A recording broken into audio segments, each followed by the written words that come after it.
could prompt farmers to release more of the produce to the market before the influx of the cheaper GMO maize imports, and consequently adversely distressing the prices due to effects of supply and demand. Honorable Speaker, in addition, the proposed importation of GMO maize come at a time when questions on whether or not to allow GMO crops and products to be cultivated or imported into the country. This is in relation to alleged risk associated to such products. Honorable Speaker, this is against this background that I seek your leave for the adjournment of the House to discuss this matter on national concern on importation of genetically modified organic maize into the country and its effects in its local farmers. Thank you, Honorable Speaker. I give this notice, and I have support of over 30 members. I'm asking them to rise.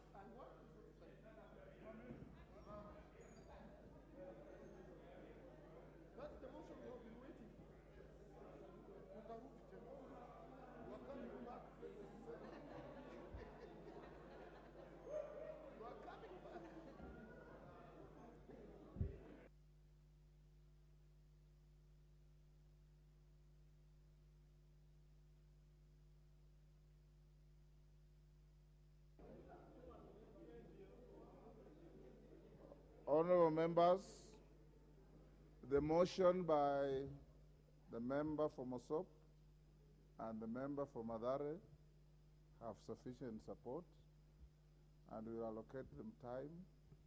Given the tremendous interest I see from members on the floor, we will give them time from 4:15. We'll give them time from 4 p.m. The member for Mosop will move the motion. This is a motion that requires no seconding. The member for Madara will be allocated equal time with the member for Mosop because they are co-moving the motion. Then the rest will be to the House to debate. Next order.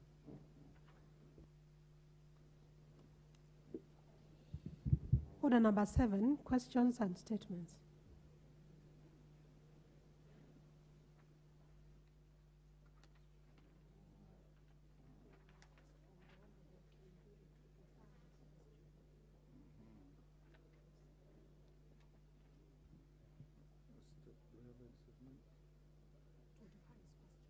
The Honorable Member for Laikipia East, Honorable Kiunjuri, has requested for his statement, his question to be deferred, so it's deferred to a later date. Member for Mwingi Central, Gideon Mulyungi. Thank you, Mr. Speaker.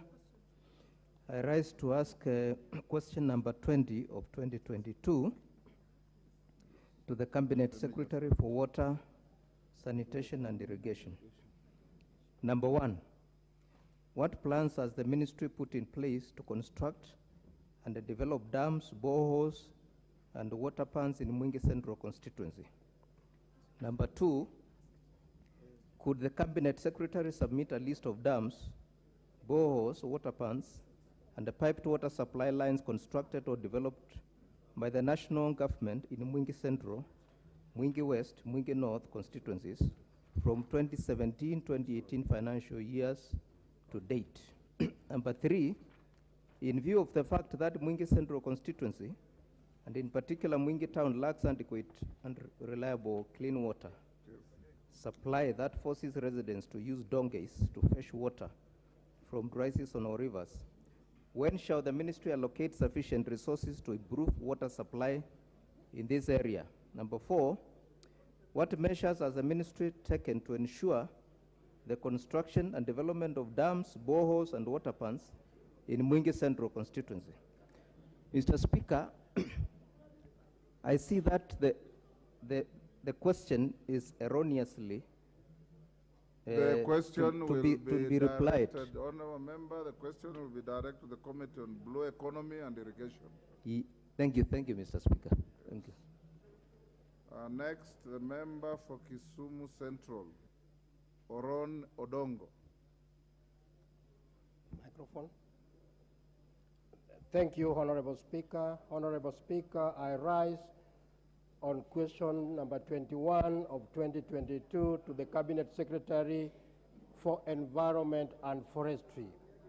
Honorable Speaker, could the Cabinet Secretary explain measures the ministry has in place to mitigate the continued release of effluent and other pollutants into Lake Victoria, leading to damage and loss of the marine biodiversity? Honorable Speaker, what steps is the ministry taking to assess the extent of damage that chemicals discharged into the lake from industrialization and sewage releases, considering the huge losses of fish and negative impacts on the fish farming? Number 3, what steps has the ministry taken to eradicate or control the causes of rising pollution levels in the lake so as to guarantee the safety of the fish consumed by Kenyans? Number 4, what action is the ministry taking to ensure the environment is protected from such pollution, and more specifically to eradicate the continued stench from the lake? Thank you, Mr. Speaker.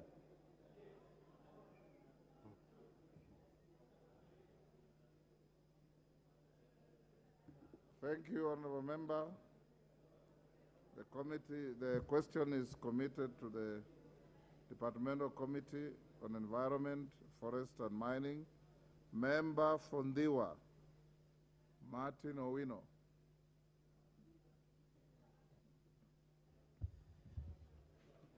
Honorable Speaker, the opportunity appreciated. I rise to ask question number 22 of 2022. To the Cabinet Secretary of Lands, Public Works, Housing and Urban Development. Roman 1, could the Cabinet Secretary provide the current ownership status of 116 hectares of land in Kanyado ward in Lewa constituency, which were donated by the community to the government for development in 1980 and later alleged to have been transferred to the International Center for Insect Physiology and Ecology, ICIPE. Roman 2, could the Cabinet Secretary state the reason why no development has been initiated on the said land and agreed between the community who donated the land and government as intended? The last one, number 3, considering that no government development has been undertaken on the said land as intended for the last 40 years, could the government undertake either compensate the families which donated the land or revert to the rightful owners? I thank you, Mr. Speaker. Next, I'm advised question 026 by the Honorable Oundo was already asked. Now we go to question 027, Member for Ruiru, Simon Kingara. Thank you, Mr. Speaker, sir, for according me this opportunity to ask question number 27 of 2022, directed to the Cabinet Secretary for Roads and Transport. Mr. Speaker 1, could the Cabinet Secretary explain what steps have been taken to curb the increasing cases of accidents involving pedestrians crossing the Thika Superhighway, particularly in rural constituencies where numerous lives have been lost, especially Kehunguro? Mr. Speaker, number 2, could the Cabinet Secretary consider urgently constructing more footbridges, speed bumps, and ensuring adequate road markings, pedestrian crossing, and road signs along the eastern bypass from Mwihoko Junction, Kamakis, Kehunguro to Prison Junction, Ojai, to curb the high number of accidents occurring along the said road? Number 3, Mr. Speaker, sir, could the Cabinet Secretary Also consider urgently constructing a footbridge at the Green Valley Estate and Githongori Primary School and Secondary School along the Eastern Bypass, where several residents, including children, have lost their lives while crossing the very busy road. Thank you. Thank you, Honourable Member. Next is a statement to be made by the Honourable Member Mark Mwenje, Member for Embakasi West. Give the Honourable Member microphone, clerk. You have the mic, the Honourable Mwenje. Thank you, Honourable Speaker. I have the mic. Honourable Speaker, pursuant to the provisions of Standing Order 44.2c, I wish to request for a statement from the chairperson of the Departmental Committee on Education regarding the preparedness by the Ministry of Education and the Kenya National Examination Council regarding simultaneous administration of the upcoming Kenya Certificate of Primary Education and Kenya Primary School Education Assessment National Examinations. Honorable Speaker, education is a powerful driver of development and one of the strongest instruments for reducing poverty and improving health, gender equality, peace, and stability. Indeed, Article 43(1) of the Constitution provides for the right to education for every person in the country. Further, Article 53(1)(b) of the Constitution states that every child has a right to free and compulsory basic education. Honorable Speaker, examinations are a part. Education and growth for the students are essential for knowledge and capability testing. Indeed, most schools have completed the curriculum and are prepared for the upcoming national examinations, which are scheduled to run from 28th November to 3rd December 2022. Regrettably, it has come to my attention that there are schools in many urban centers, particularly in Nairobi City County and specifically in Embakasi West constituency, that do not have the physical infrastructure to administer the Kenya Certificate of Primary Education, KCPE, and the Kenya Primary School Education Assessment, KIPSEA, concurrently. Honorable Speaker, it is against this background that I seek a statement from the chairperson of the Departmental Committee on Education. In the statement, the chairperson should address the following matters. 1, specific steps and arrangements that the ministry is taking to accommodate schools, especially in urban areas, with very high number of candidates sitting the 2 exams. Number 2, specific steps that the ministry is taking to facilitate schools that cannot meet the Kenya National Examination Council recommended ratio of 20:1. The ideal standard is 20 students per classroom. And finally, Mr. Speaker, the possibility of administering the 2 exams at different periods. Honorable Speaker, if I may get your indulgence, my question is time-barred, and I have a constituency where I have students who might be doing the exams in a tent, and it's raining. So I'd request, Mr. Speaker, that I get a response on this matter, preferably this week. Thank you, Mr. Speaker.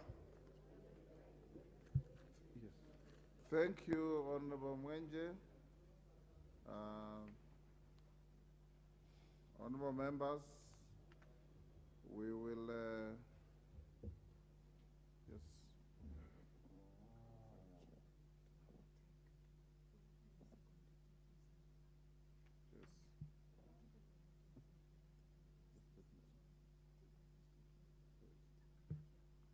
The chairman to whom the statement is directed is in the house.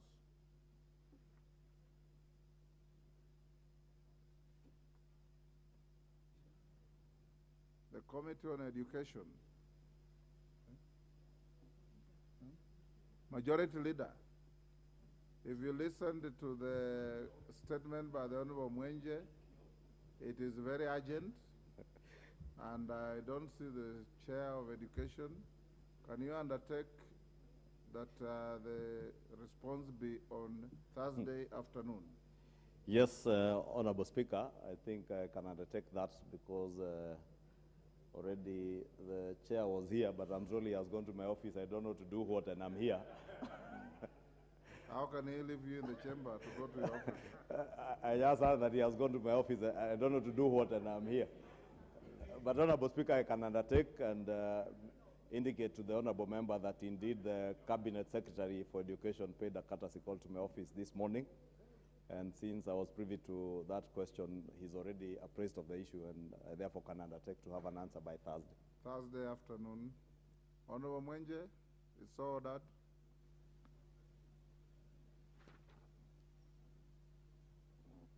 Next order.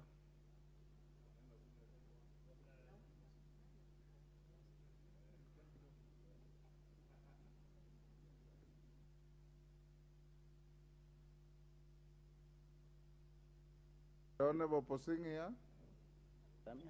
Yes, you are not on the order paper, but I'm told you have a statement to make. I will allow you.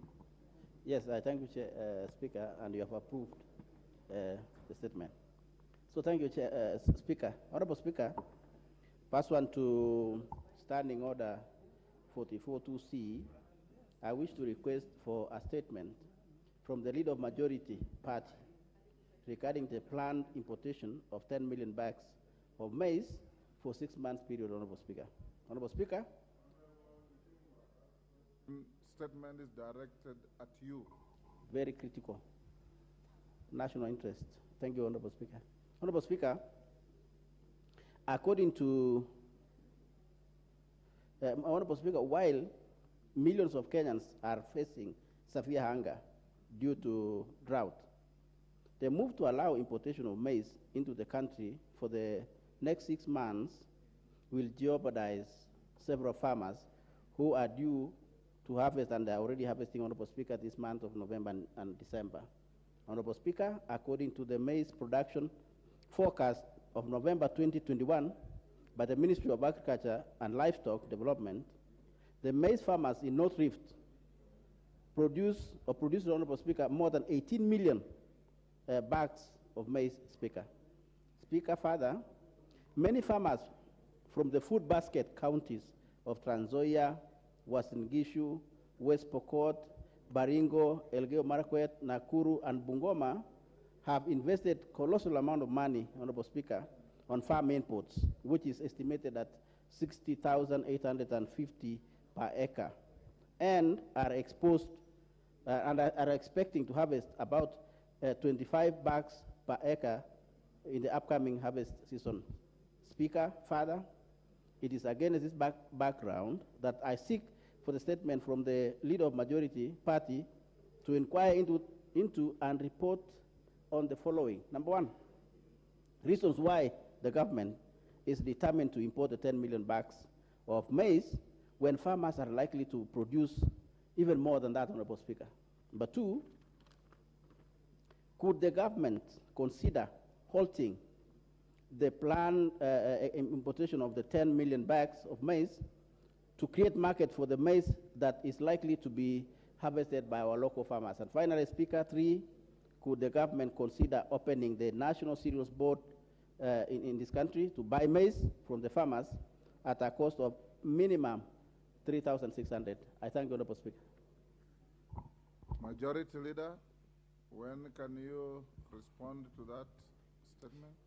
Honorable Speaker, I am really wondering whether, Honorable Speaker, this statement has not been expended by the notice of motion that the member for Mosop has already given in relation to this discussion, because it's very similar to the issues that are bound to be debated in the adjournment motion. However, Honorable Speaker, to Honorable Speaker, there is now a substantive chair of the Committee of Agriculture, and I thought maybe the leader should have directed that to the relevant committee. And I'm also sure he's well aware that the statistics given for 2021 from the Ministry of Agriculture, that the projections are also true. These are accurate figures, And the projection for the expected harvest this year is close to 30 million bags. And the Honorable Kosing, coming from the North Rift and being a good partaker of ugali, knows that our normal average consumption per year of maize is in the region of 40 to 45 million bags. So there already be a shortage, but let me relay this to the ministry to be able to provide an answer. But more profoundly, Honorable Speaker, I just want to beg again that we hasten the review of our standing orders, because it's also not in order for myself to be pretending to be answering these questions or the chairs. We'll just be relaying messages that are coming from the executive to allow members of the executive to come and address those matters before the House. But with those few remarks, Honorable Speaker, I think there are good issues of concern, but I thought there are issues that we could also have addressed during the adjournment motion. But also, the Honorable Kosing is smiling mischievously because he knows the answers. He knows with a shortage of over 10 million bags, unless farmers, and Honorable Speaker, allow me to take this opportunity to speak to our farmers. Because our farmers, yes, Honorable Speaker, Junet? Our farmers, Honorable Speaker. Honorable Junet, what's out of order?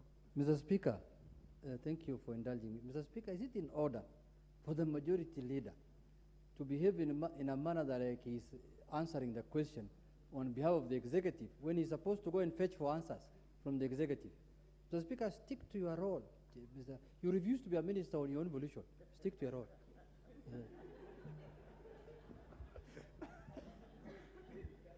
Honorable Speaker, first, I do not know whether Junet had any powers to appoint anybody as a cabinet minister. And I don't know whether he was the one appointing me as a cabinet minister to purport that I refuse to be a cabinet minister. I believe if I desired and His Excellency the President found me befitting, he would have engaged me. But the coalition you belong to, Honorable Junet, had no opportunity to appoint anybody to any position of a cabinet secretary. And Honorable Speaker, I was not pretending to be answering. I was just speaking to facts. And those facts are within the public domain, that we project to harvest close to 30 million bags this year, and our normal consumption is about 40 million bags. So there will definitely be a shortage of maize. However, and Honorable Speaker, that's the point at which Honorable Junet interrupted me, because he's averse to the truth and facts. He thrives in propaganda, innuendos, and such like things.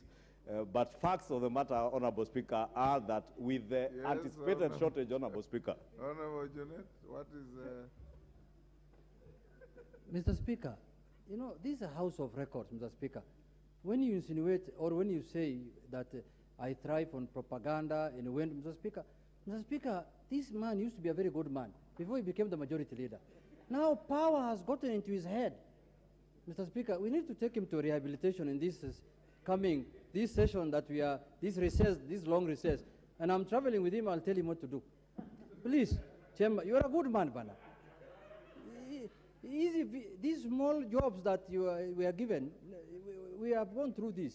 So please, don't say that I thrive on propaganda. There is no propaganda. I was just telling you that go and get the answer from the Minister for Agriculture. Why, or the Minister for Industry, why he's importing 10 million bags of GMO. And they're saying even the ship has docked. That's what today the newspapers were saying. Whether it is true or false, we don't know. Those are the information. Go and fetch for us. You're just a messenger. Stick to your job. Finish up, majority. Just tell us when you want to bring.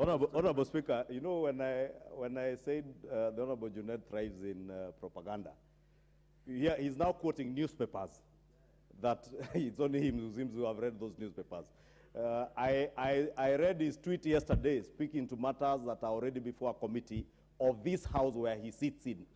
And those tweets, Honorable Speaker, and I think is something that we also may need to address ourselves to.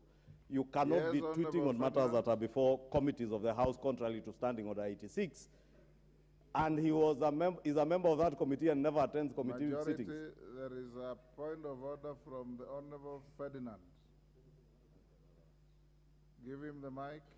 Mr. Speaker, I just want to make a correction that the figures that the leader of the majority is coming up with are falsy, are come from the North Rift.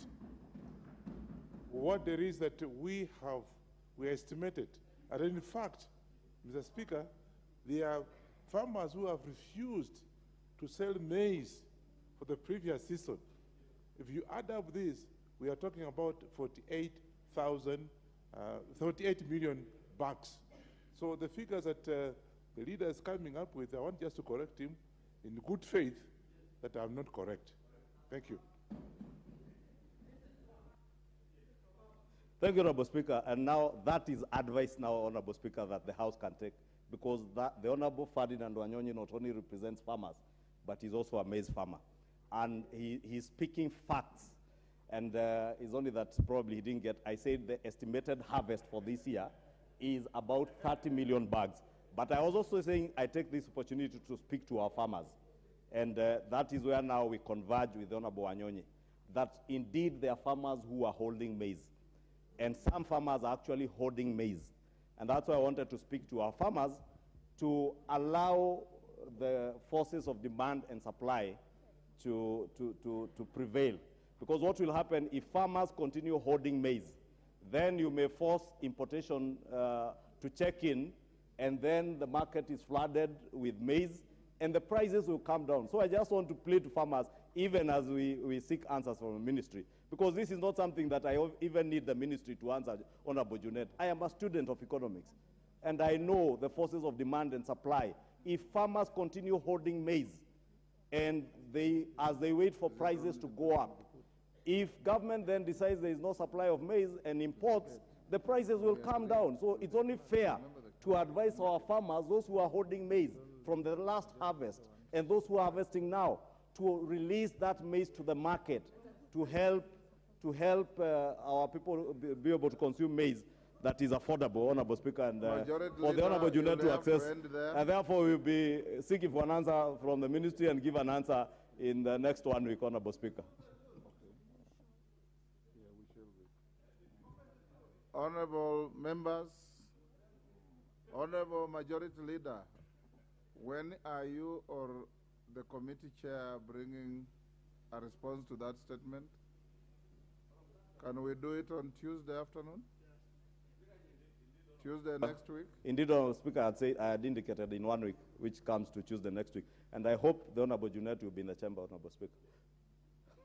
Honorable Posing, your response will come on Tuesday afternoon. I thank you, Honorable Speaker, for actually bringing the leader of majority to action. I thank you, Honorable Speaker. But let me also tell him, we also elected with him. This is the third term. He's insinuating something that he thinks I don't know. Let me correct him, Honorable Speaker. What did he say? You gave us that we are now veterans. He's also a veteran. That it is the same as what Honorable Kirwa sought in terms of the debate later. Speaker, you know, a debate like that has no question and has no obligation, has no answer, has no vote. It just ends. So what next is just opinion. In fact, it's actually almost a talk show. But Honorable Speaker, of course, it is to pick opinion. That is why, Honorable Speaker, we went forward to bring this statement, because it is an obligation. It's now obligating the leader of majority and obligating the minister to respond to this House, Honorable Speaker. Finally, it will be on record.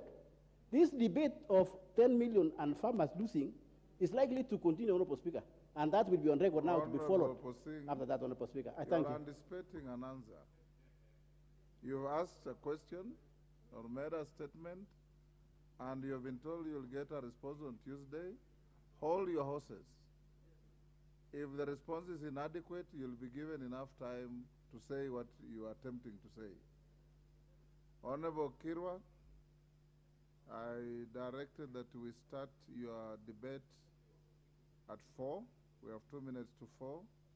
Is Honorable Olwoch of Madare in the House? Yes, you will be accorded equal time. Honorable Kirwa, you'll start, then Honorable Olwoch, then we'll open the debate to members. Sarah?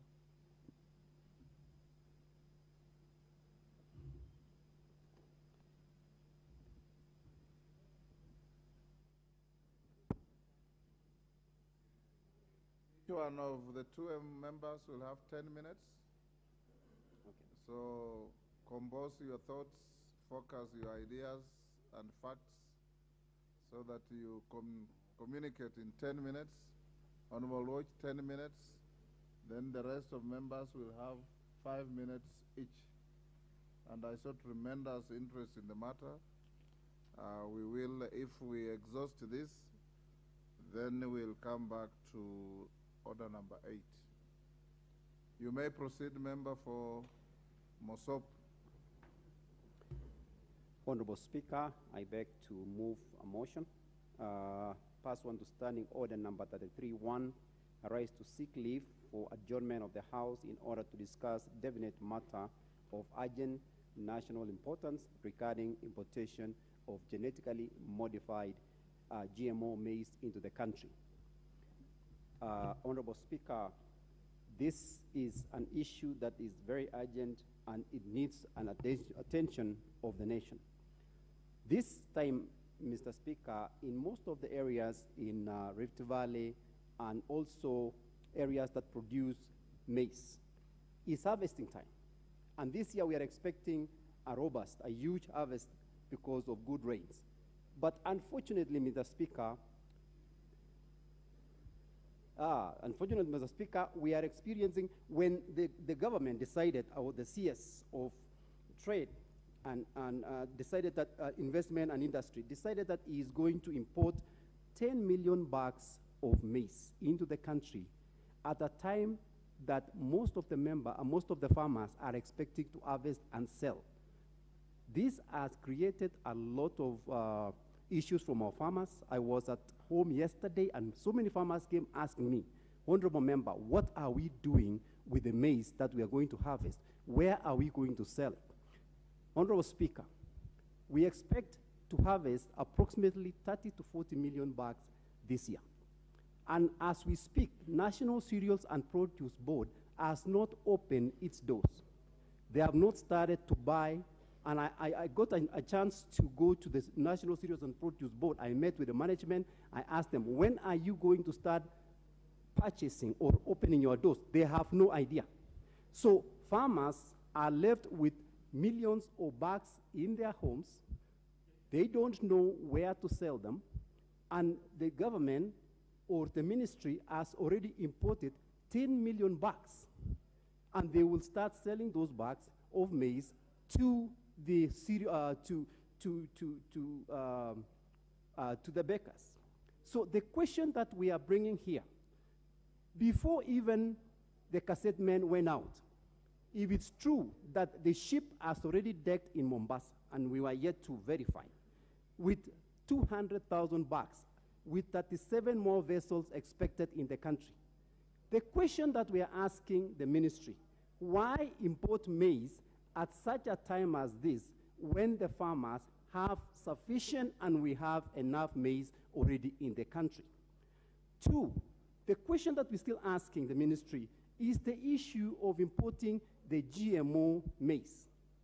This is a question that most of us are still asking. The safety of GMO. We have our neighboring countries like Uganda, Tanzania, they're still producing organic maize, but no GMO. Why could we not go buy maize from the neighboring if we have a real shortage? But at this time, we have never, in the history of this country, we have never imported maize during harvest. Farmers usually produce, they sell their maize to National Produce and Cereals Board with a good price. But with the importation of 10 million bags, for sure, we know the price at the moment is 5,500 or 5,300 a bag. With the importation of these 10 million bags, the price will automatically drop down to almost 2,000 shillings a bag. What are the farmers going to do? Because the inputs at the beginning of the year was very high, and farmers used quite a bit of their resources to plant and to grow this maize. Now they are harvesting, and you are talking about now that they have started to harvest, you want to bring or flood the market with cheap maize to make sure that the farmers don't recoup their investments. So we are asking the ministry, the CS, especially Moses Kuria himself, who was a member of this house, he was a champion of guaranteed minimum returns for the farmer.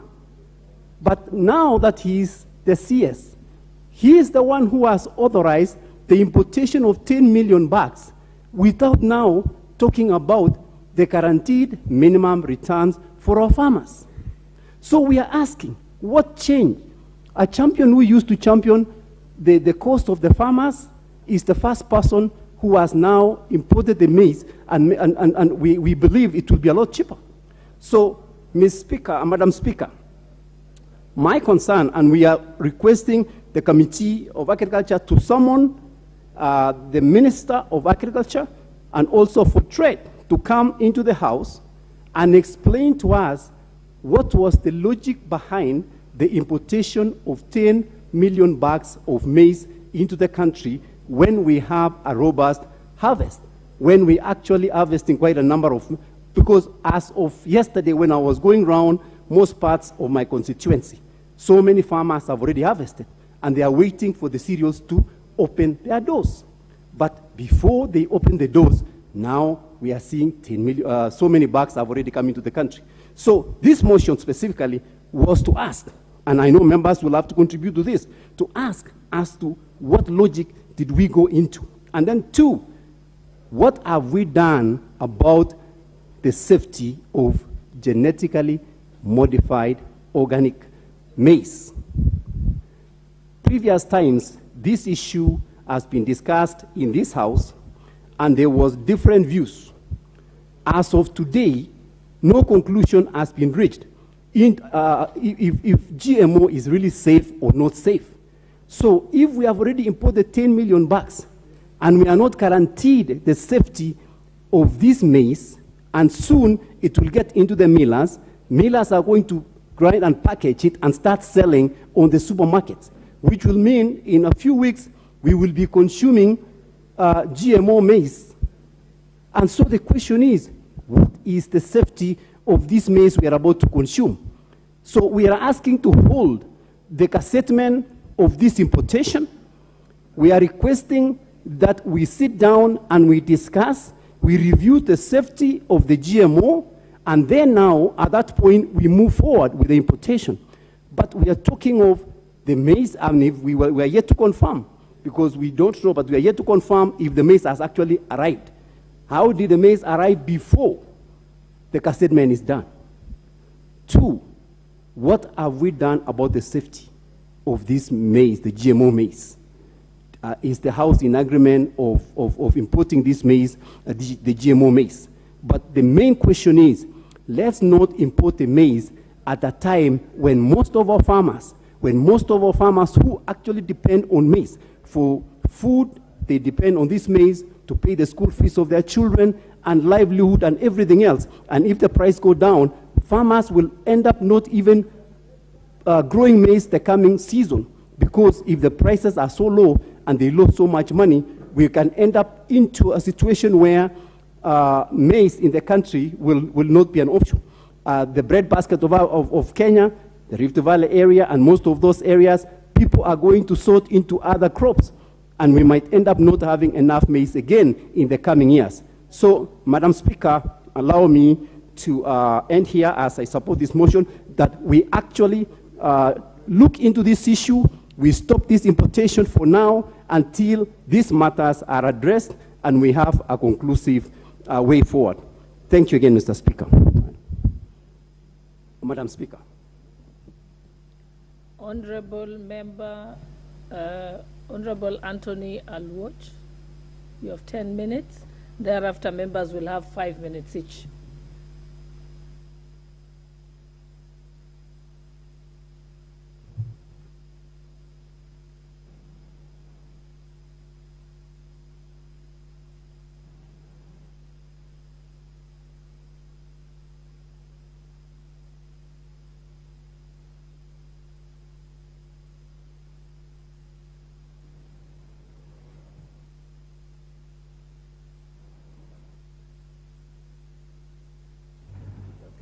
Thank you, Madam Speaker, for giving me this opportunity to... What's your point of order, Honorable Member for Kiharu? Honorable Didi Nyoro? Thank you very much, Madam Speaker. Most of the time, this is our sitting area. We prefer it because we are nearer to the Speaker. But over time, this place is becoming colder with time, Madam Speaker. When we come here, we feel like it is winter. I request that the people who have the task of regulating the degrees in this house should be mindful that we are human beings too, so that they put temperatures that are cognizant to temperatures that are good for human beings. It is very cold, Madam Speaker, and I don't know whether it's just here or the entire house. Yeah, I think, Sergeant at Arms, usually you should put it at 23 or 22, and never less, normal temperature.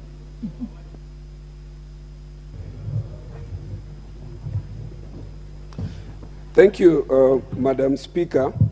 As I thank my colleague with whom we are co-moving this motion, the member for Mosop has already set the basis that on Thursday, the 17th of November 2022, the government issued a directive that in effect would allow the importation of 10 million bags of GMO maize. And secondly, against this background, there was a cabinet directive on the lifting of a 10-year ban on the importation of maize. Whereas my colleague has focused largely on the question of its impact or effect on the farmers in Rift Valley, I would like to cast this debate in a much larger perspective, namely, first, in three lights. One, I want to underpin it in terms of the authority of this House, and Madam Speaker, members, under Article 94(5). The provisions there are very clear, and they state that no person has the authority to make any provision that has the force of law other than Parliament. So against this debate, we must always remember that we also have the Statutory Instruments Act and a committee which we have set in place in form of the Committee on Delegated Legislation. It is my position that under Article 94(5) and the Statutory Instruments Act, a decision as serious as one lifting the ban on GMO ought to have the seal of approval of this House. The second point that I want to underpin this debate is Article 118 of the Constitution as read together with Article 1. The power that we exercise in this House, we exercise an indirect power donated by the people of Kenya under Article 1. Under Article 1, the sovereign power can be exercised directly or indirectly. When they exercise it directly, they may exercise it by way of a plebiscite in a referendum, by way of a vote in an election, by way of being engaged in public participation. The lifting of this ban has been done against the background of a 10-year lift, and that lift, together with the report of a task force that was put in place to inquire into the health, safety, and other impacts of GMO introduction into this country, that report has never found its way into this House. That report has never been subjected to the committee that oversees the questions of delegated legislations and regulations in this House, Madam Speaker. Secondly, or thirdly, the other point that I wish to underscore is a statement that was made by the Cabinet Secretary for Trade. The Cabinet Secretary for Trade appeared to be suggesting that we could as well import GMO because there are 1,000 ways in which people could die in this country. So introducing another form of death appears to him to be something that is so casual. And the point that I want to ask that this House considers is this, that when a Minister of Trade makes such a statement, can we ask that minister that we can actually then as well be saying that it is better to carry out or to engage in sex without a condom because there are 1,000 other ways in which you could die? I want to suggest that we donate the Honorable Moses Kuria to Koinange Street, where we can keep you for 1 year to have sex for free. without condoms because there are 10,000, 1,000 other ways in which you could die as a Kenyan citizen. So this is the casual manner in which this matter of GMO has been taken. But now, Madam Speaker, let me take this House through a little history on GMO and how it evolved. Madam Speaker, GMO began in 1982 when the Federal Drug and Administration approved the first GMO product that was developed through genetic engineering. Madam Speaker, this was used as a test to try and develop a DNA bacteria for the treatment of diabetes. Following this was in 1986, when FDA then again developed a coordinated framework for regulation of biotechnology. This policy described how US FDA and US EPA, which is the Environmental Protection Agency, and the Department of Agriculture would together regulate GMO. So the question is, even as we look back to where the US has come, a technology that is 1982, I believe I was in Form 1 then, this is very recent technology. You come to 1992, it is only as recent as this that the FDA in the US put in place a policy that food from GMO plants could meet the same standards and requirements as those of indigenous. It was a step-by-step thing in the US, which in itself right now has very strong consumer protection law that separates and delineates at the market. This is GMO, this is organic. Then you come now to 1992. And then in 1992, where these standards were now allowed, you find that in 1992, the first GMO food product that was allowed to be consumed in the name of Flava and Sava tomato in 1994. This is barely 28 years ago. So it is surprising that the CEO of a multinational company by the name of Bill Gates would come to this country and mislead the Kenyan citizens that he has been consuming GMO food for as long as he has been alive. Bill Gates, if my check was correct, Bill Gates was born in 1955. GMO, the first introduction of GMO tomato was in 1994. So I think even as we engage the people of this country on the question as to whether we can consume GMO, it is important that the facts are properly put on the table. And these are the facts on how to achieve the risk aspects of GMO itself. From the research that I have done, Madam Speaker, GMO poses the potential for increased cases of cancer, cases of infertility, danger to the environment, can pose danger to human and animal life and the ecosystem, and can drastically reduce or eliminate plant diversity. Once introduced, Madam Speaker, it is virtually impossible to stop the transfer where natural crops are grown due to the wind insect. There has also been the question of when you have a 2-acre farm where you want to plant indigenous seeds or hybrid seed or crossbreeds, and you have a neighbor who wants to do GMO.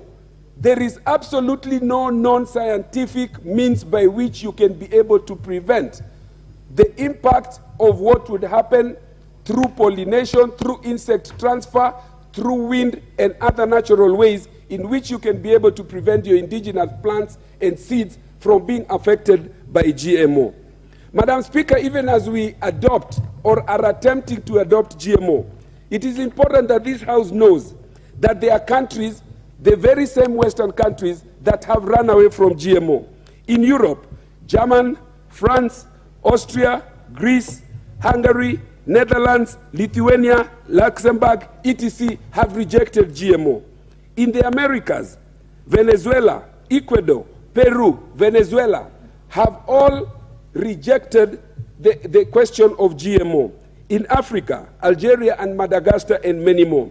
Madam Speaker, as I conclude, I would like to plead with this House that before we allow anybody or any entity to undermine the authority of this House, We must remember that under Article 95, we represent the people and we solve the problems that affect the people. This is one such problem that the people of Kenya are looking into this house to solve, and I want to recommend as I close that a select committee of the Agriculture Committee and the Committee of Health be put in place to be able to sit together with their counterparts in the Senate and undertake thorough public participation to ask experts and stakeholders and the people of Kenya whether indeed they want to resolve or vote to GMO. In the meantime, the lifting of that ban should be ceased, and all the instruments, including the report of the 10-year ban task force, should be brought to this House through the Committee of Delegated Legislation. I thank you, Madam Speaker.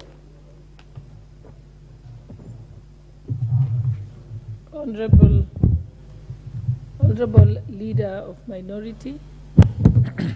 Madam Speaker, I will say just a few things. First, Madam Speaker, we all know that this country, through its cabinet, had placed a ban on the importation and dealing in all GMOs, all the way from 2012. Madam Speaker, it is surprising indeed that a purported cabinet meeting is said to have lifted the ban on GMOs. Yet we know that that so-called cabinet meeting couldn't have been a cabinet meeting. If you read Article 152, Sub-Article 1, the cabinet is defined as the president, the deputy president, and cabinet secretaries, including the AG. And if you go to 152, Sub-Article 2, the president is supposed to nominate cabinet secretaries and appoint them upon approval by this House. So the Constitution does not contemplate the president sitting with some members of an old cabinet and calling it a cabinet meeting. The Constitution does not envisage a situation where the president can sit with people whom he has not nominated nor appointed as cabinet secretaries. And therefore, if indeed it is true that that meeting, which I can call a baraza, ever lifted the ban on GMO, then it remains illegal. That is one. Two, Madam Speaker, there are reasons why GMOs were banned by the cabinet way back in 2012 by the Kibaki government. We haven't been told what has changed since then to warrant the unbanning of GMOs in this country. So we still expect that the president and his cabinet will come forward and explain to Kenyans what has informed this latest decision to allow the importation of GMOs into this country. Secondly, Madam Speaker, it is the matter of the importation of GMO maize, as pronounced by the cabinet secretary responsible for trade and industry.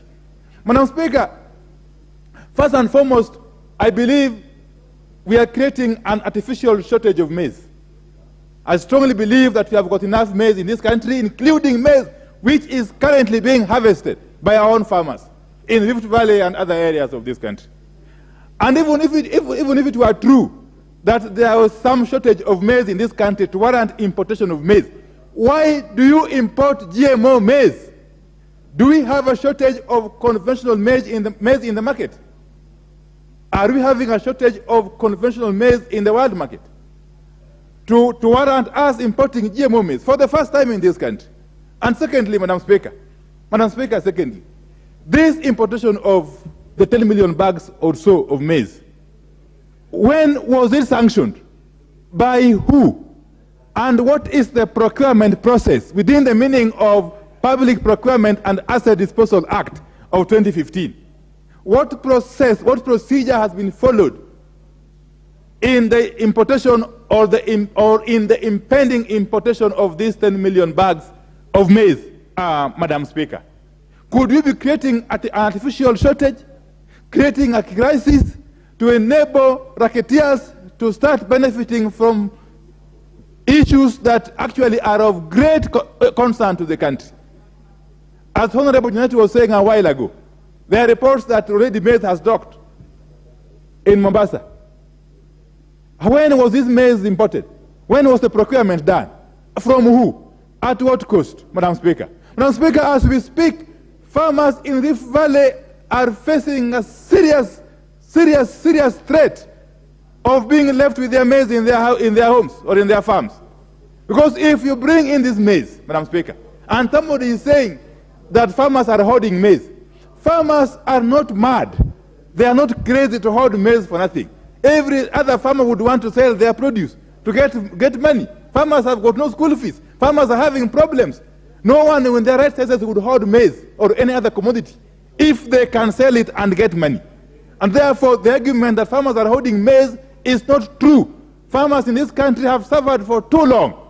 I thought that this government was going to come to their aid. But how wrong was I? How wrong was I? Your time is up. Your time is up. Every other member is 5 minutes. Only the two co-movers had 10 minutes. Honorable Pio and I will add you 2 minutes. Madam Speaker, I was just saying that I had hoped, given the rhetoric that brought this government into being or into office, that they would do the noblest of things and protect our farmers.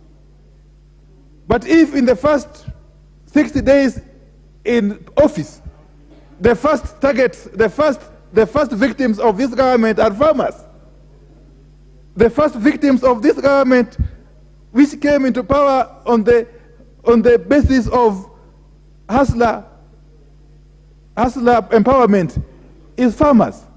Farmers in Western Kenya, farmers in Rift Valley, farmers in Nyanza. Madam Speaker, how callous can the government be to subject farmers, hapless farmers, to this kind of misery, Madam Speaker? So members need to stand firm and defend our own farmers and call out the Cabinet Secretary for Trade and Industry. A cabinet is such an important institution that we cannot extend jokes and juvenile pranks, Madam Speaker.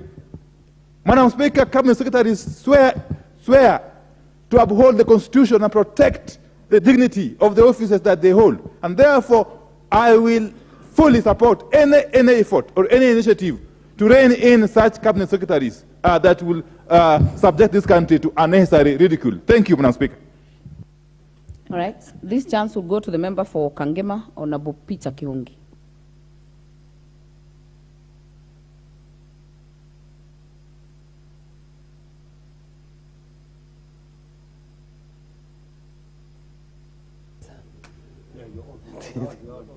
Okay, thank you, Madam Speaker. I start to oppose the motion.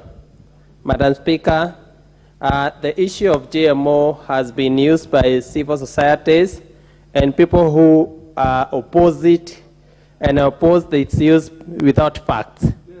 Madam Speaker, we have to start with our country.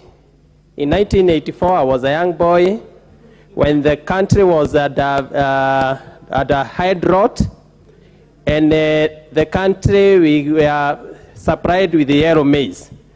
Everybody was opposing yellow maize. But why do you allow our people to die? Just for the fact that you are proud that you don't want to eat yellow maize, and it's eaten all over the world. Madam Speaker, we want to say that the issue of GMO, it has been exaggerated. Nobody has fact. If you look to countries that has allowed GMO, like South Africa, the life expectancy of South Africa is higher than in Kenya. Therefore, you find people who are consuming GMO, their life expectancy is higher. Madam Speaker, everybody is consuming broilers. Broilers are the same as GMOs in this KFC and Garitos. But Madam Speaker, nobody opposes them. Madam Speaker, we wish to oppose the motion. Let the country, let the president, let the minister just come up with a solution of how we lower the cost of unga, how we lower the cost of farm input, mostly the farm inputs for our daily so that, Madam Speaker, we can be able to start working on this country. GMO is all over the world. The GMO has not been challenged directly. It's only rhetoricals, which has no fact. And therefore, Madam Speaker, we start to oppose the motion, and we start with our minister and our president. Thank you, Madam Speaker. All right. The next chance will go to the member for Kamukunji, Honorable Yusuf.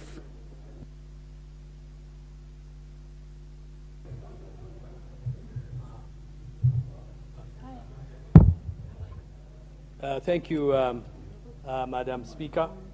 I raised to support the motion on mainly two reasons. One is the fact that GMO, the technology used in GMO, is a controversial, significantly controversial technology, and many countries have banned or restricted the use of GMO. And even then, we have banned it for over 10 years, and there has never been a good reason to explain the rash decision by the president who was in office for some few, excuse me, Madam Speaker, can you protect me from... Honorable Ivo Barra, please do not obstruct the speaker with the person who is on the floor. And even if you look, the president was hardly in office, maybe for 6 weeks, when he called the so-called meeting of the cabinet ministers and unbanned the use of GMO. There was absolutely no review, no explanation given as to why 10 years ago it was bad and it should be banned, and now that decision has been reversed. There has been no public debate, no discussion, no engagement. And therefore, the use of GMO is something that is so important that it cannot be left to a president, to a cabinet of some few ministers, or any other person. It is something that concerns all of us, and we should be able to engage and debate, and also ask the difficult questions. Why do we unban it now? What is the reason for it? It sounds very fishy. It sounds smelly. It sounds stinking in some ways, because it appears as if there is an attempt to use the problem of drought in our country as a pretext to bring these particular crops into our country through the back door. The second problem related to GMO is the cross-fertilization, the cross-pollination seeds.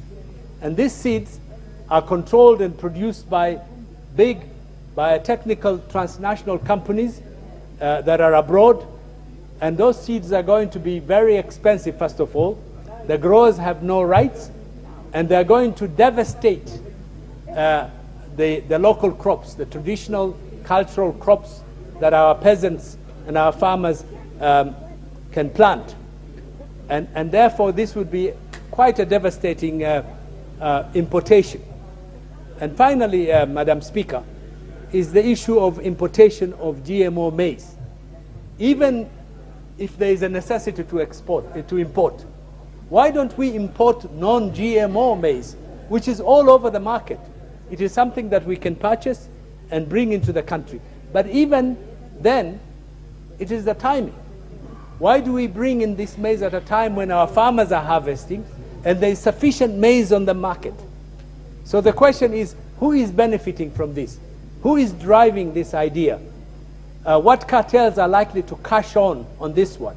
And why would the government that is committed to helping to develop our farmers is now undermining the very farmers it has been supporting by bringing in cheap GMO maize into the market and destroying them, destroying their market, destroying their livelihood?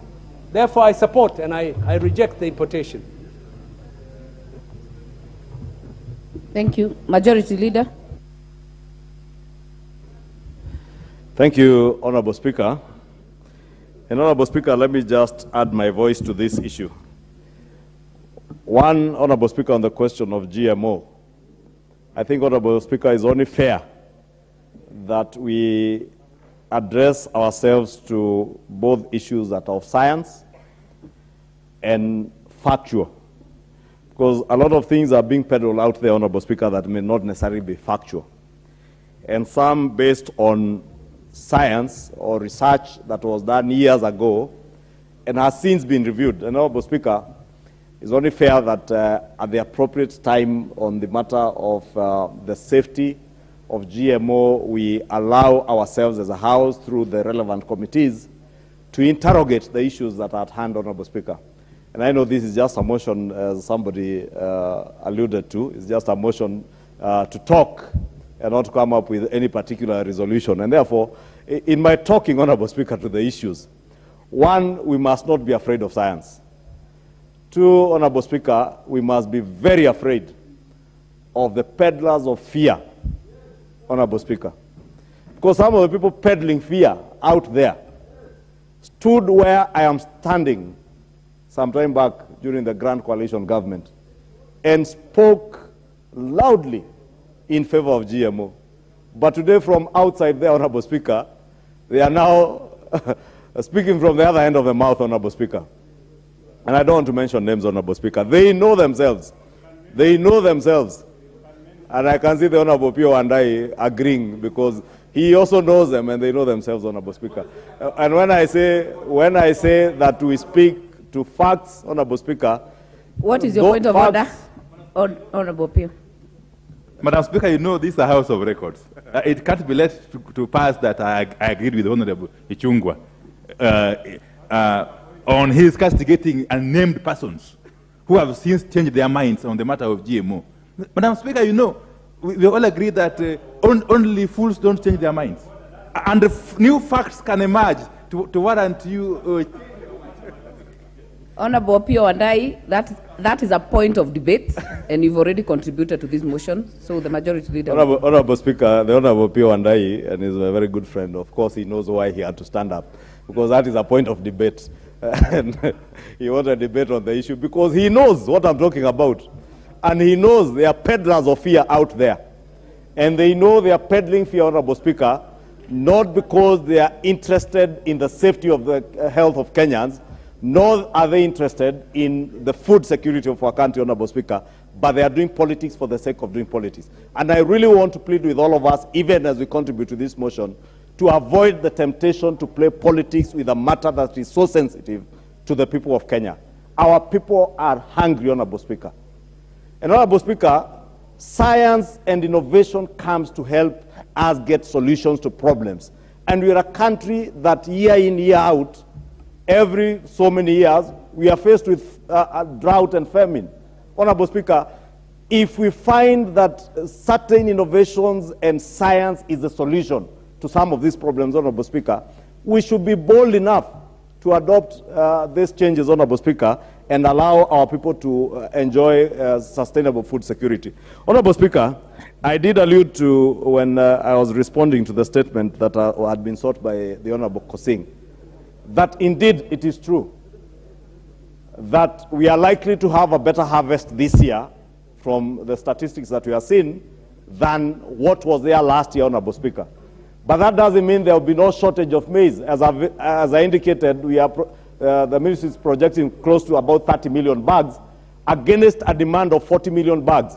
It is also true that a number of our farmers are holding maize, expecting that they will be able, Honorable Speaker, to fetch a better price after holding the maize. And that's why I was speaking to our farmers to please desist from the temptation of holding maize in the expectation that prices will go up. If anything, if you hold maize and there is a shortage, you allow now that window for importation of maize that will flood the market and the prices will come down. Therefore, let me also appeal to all of us as leaders to speak to our farmers, especially those in the North Rift, those in the South Rift, and other areas where we are growing maize, Honorable Speaker, that we be able to appeal to our farmers to stop holding maize, release the maize to the market, and allow the prices of even unga to come down, Honorable Speaker. 2 more minutes, Majority Leader. Honorable Speaker, I was saying if we could appeal to our farmers so that we're able also to help mitigate on the cost of living, Honorable Speaker. And Honorable Speaker, farmers must also be aware that with the release of subsidized fertilizer this year, Honorable Speaker, their cost of production is likely to come down this year, Honorable Speaker. And I can see in many parts of the country, rains are now with us, and we pray to the Almighty God that the rains will persist and we'll be able to have even a better harvest next year, and with lower input cost with subsidized fertilizer in play. Honorable Speaker, allow me also to speak to the issue that was raised by the Cabinet Secretary in charge of trade, Honorable Speaker. There are certain sentiments that I would be hesitant to comment to in regard to what the Cabinet Secretary said. But the Cabinet Secretary is a man, is a businessman. He is in charge of a ministry that deals with trade matters. But there is also a Cabinet Secretary who is in charge of agriculture. And Honorable Speaker, I want to encourage the Committee on Agriculture to be able to engage with the Minister in charge of agriculture on the questions of how much maize is there, the shortage that is likely to be there, and whether or not we need to import maize. I think that matter would be better addressed by the Cabinet Secretary in charge of agriculture, as much as I am hesitant, Honorable Speaker, to comment to the other issues that might have been unfortunate from the Cabinet Secretary. But I also appreciate the fact that the Cabinet Secretary who was quoted in the media, and that's why I'm avoiding to speak to it, did also speak and apologize to some of the issues he had said. With those few remarks, Honorable Speaker, allow me again once more to beg our farmers, please let us not hoard any maize. Let us release this maize to the market and enjoy the prevailing prices that are indeed very good. Prices of between 5,300 to 5,500 a bag are very good for farmers. Continue holding, you are likely to fetch less than what is in the market today. Thank you, Honorable Speaker. We have added the majority leader and the minority leader 2 minutes each, but going forward, 5 minutes will be the maximum. Every member, please take note. The next chance will go to the member for Ugenya, Honorable David Ochieng. Thank you so much, Madam Speaker. Madam Speaker, issues of GMO are quite emotive, and I wish that in this debate we could put the matters, the Honorable Kukosa, allow me to, we should put the matters where they lie. The matters of maize and importation of maize, Madam Speaker, lie elsewhere, away from the debate on GMOs, Madam Speaker. Because, Madam Speaker, GMOs evoke emotive issues, moral issues, ethical issues, medical issues, scientific issues, Madam Speaker, that I don't think we are tooled enough with our bare hands as members of Parliament to determine, Madam Speaker. And that's why, Madam Speaker, we set up institutions in this country to help us deal with issues like such. Madam Speaker, we passed a law in this Parliament on biodiversity. We've passed laws here on biosafety. Madam Speaker, so I'm certain that our institutions that we have set up are able to advise us best on what GMO is right, what GMO is wrong, Madam Speaker. Where I stand, Madam Speaker, for example, my region, Western Kenya, does very well in cotton. Madam Speaker, we stopped growing cotton a long time ago, and indigenous cotton seed is not doing well, Madam Speaker. I would be persuaded, Madam Speaker, with right evidence, that if we can get GMO cotton, the BIT cotton, BT cotton, Madam Speaker, could do well in Western Kenya, then we'd be advised to adopt BT cotton. In that case, Madam Speaker, I would be supporting any product, GMO, that is non-food. Cash crops like cotton, Madam Speaker, we could use that technology on GMO, let us produce more on cash crops, Madam Speaker. And so the idea that we will dismiss GMO just like that, Madam Speaker, is not right. There are areas, Madam Speaker, like food products where GMO may have problems. We've been told that GMO maize seed, Madam Speaker, if planted in Western Kenya, could wipe out our indigenous seed and would make us dependent on GMO seed, Madam Speaker. In that regard, therefore, GMO would be bad. And so I think it will depend on where you're speaking from, Madam Speaker. And so I want to persuade members here that where science is concerned, let us be guided by science. Let us not be emotional. Let us not throw out the baby with the bath water, Madam Speaker. We know that GMO has had disadvantages elsewhere. For example, if we don't have products that are labeled as GMO, and we are told, Madam Speaker, we are told that even as we speak today, as our markets, Madam Speaker, there are GMOs. There are oranges in our markets that have no seed. There are avocados that have no seed. We have fruits here that have no seed at all. Madam Speaker, today we import like chicken from South Africa. We import chicken from Europe. Who knows whether they are GMO or not, Madam Speaker? No one is labeling anything, Madam Speaker, and I think we are also having bodies that are failing. Madam Speaker, KEFIS, KEBS, the biosafety organization, Madam Speaker, they need to advise us, because we cannot be dealing with very uncertain situations like this, so we don't know what we are feeding on. So it's important that we also put the bodies we've set up by law to task to advise us as a country on some of these things. Madam Speaker, we also know that GMO may encourage food intolerance, may come with allergies, may come with, Madam Speaker, patent issues, that today in Ugenya, someone can go to his farm, pick a maize cob, keep it in the roof. The next season he can plant it. But with GMO, you'll not be able to do that, Madam Speaker. And so people must know both the advantages and disadvantages of GMO before we are asked to embrace them, Madam Speaker. But Madam Speaker, even as I say that, last week we were told that the world is now 8 billion people. 8 billion, Madam Speaker. So it raises issues of food security. If as a country we can develop a method where we can make food cheaply, we can produce food in huge numbers, people, Madam Speaker, we'll be in a good state. And so I want to advise all of us that in this debate on GMO and non-GMOs, let's allow science to guide us. But as to whether we should import maize tomorrow, Madam Speaker, I'm against totally until we finish our stock of maize in the country before we start talking about maize from elsewhere. Otherwise, we are looking at a scandal in the next few months with PSCs asking where did the money come from, and questions have been asked about this. Let there be transparency if you are to import anything into the country called maize. Madam Speaker, thank you, and I beg. Member for Seme. Speaker, the issue of GMO, the debate has actually turned political. There is the issue of health, then the issue of environment and agricultural economy, which also includes the fate of our farmers. On health, I'll make it, in my mind, extremely simple.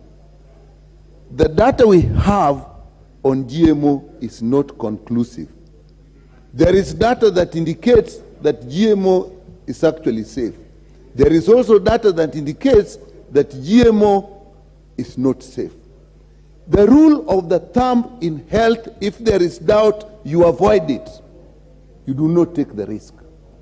So as a country, I think we take the rule of the thumb, that where there is doubt, we avoid it, we don't take risk with the health of our people.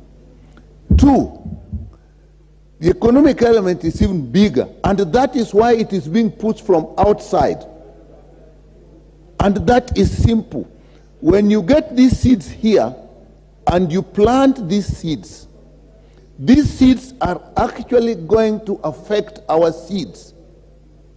As Honorable Ucheng was saying, the GMO seeds themselves, once they planted, the products will themselves will not grow if planted. So you must buy the seeds. That would be okay if we were ready to buy seeds all the time. But the real problem is, once you plant even a few GMO seeds here, through pollination, they'll affect the local seeds.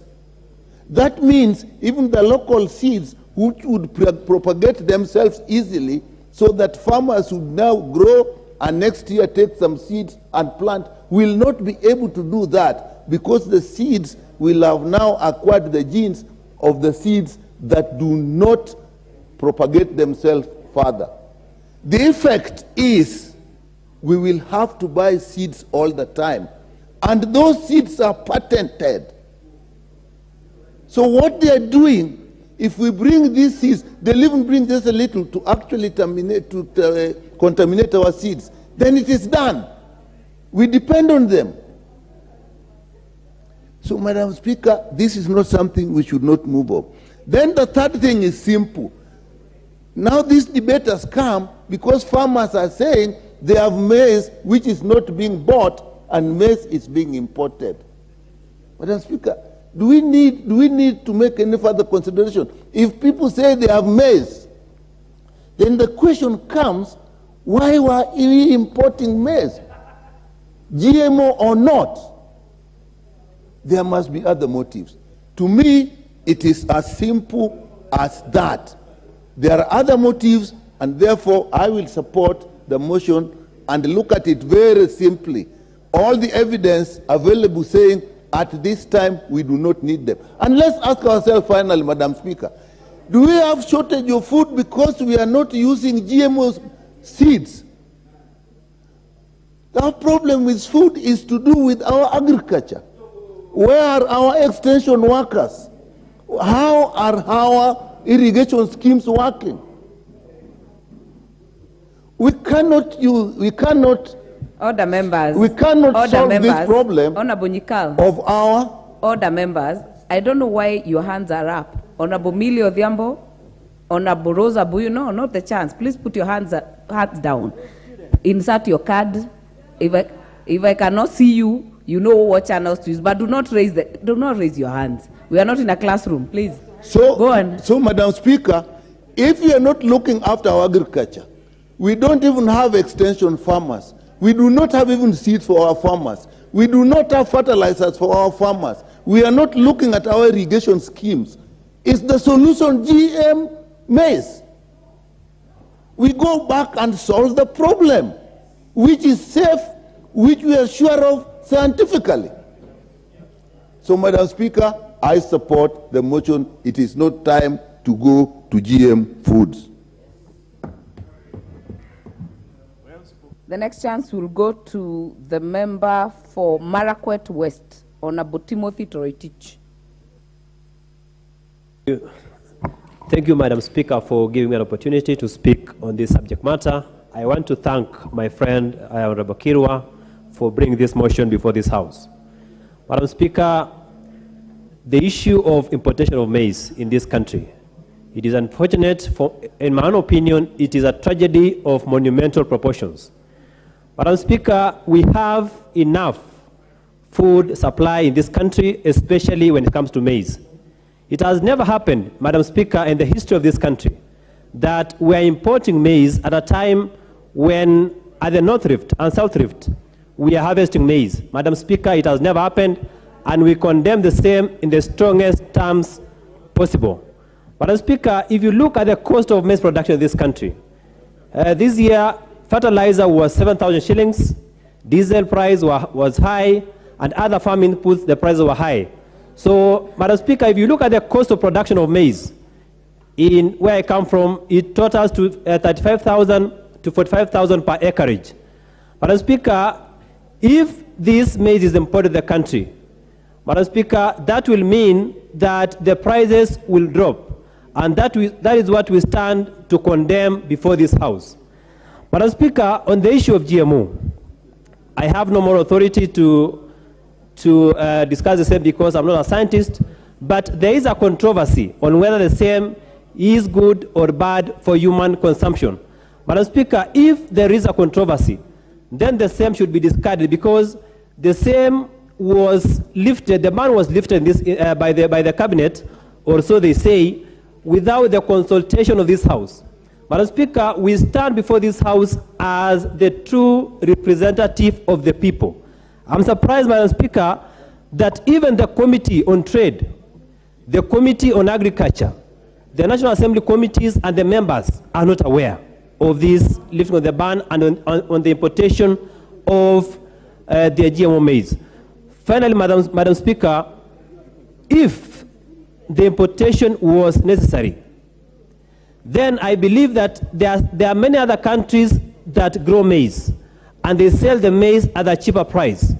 Madam Speaker, the CS, Moses Kuria, Honorable, specifically stated that the importation is in respect to GMO maize. Countries like Zambia, Tanzania, Uganda grow maize that is not GMO, and they sell the same at a cheaper price. So, Madam Speaker, we need proper investigations so that we know the intention of the importation that has been executed by the CS.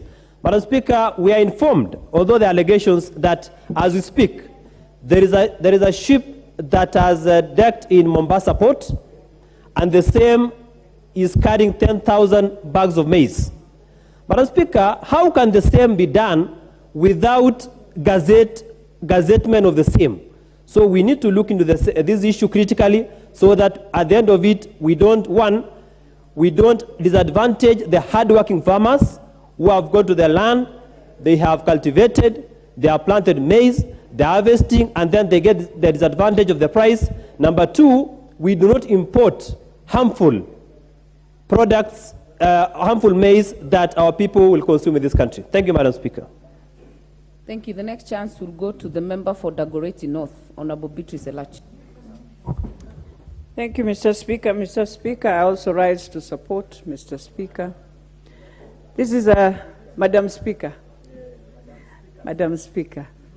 Madam Speaker, as we debate this motion, one of the things we need to ask ourselves as a country is that we have never even sat down to discuss why is it that our country, many of our families are suffering today because of cancer.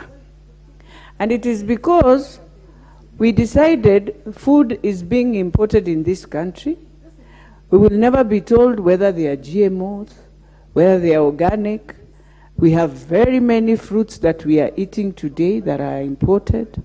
We have very many foods that are in supermarket. Our children nowadays eat KFC. And it is a matter, and that is why I think it is important to start now questioning. Before even we come to now the issue of GMO maize, we must question the foods that have entered this country. Do we have reports that say they were fit for consumption, or we decided to just, because it's business and we want to make money?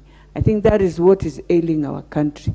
Today now our farmers, our fathers in the North Rift, in Western, in Lugari, they have maize, Madam Speaker.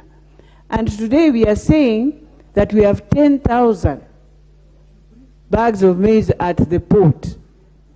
I mean, one of the things we need to be asking ourselves is that we know the process of buying maize in this country. We know that it is passed in Parliament. Parliament will know, it will be gazetted, that indeed there's drought and there's need of food.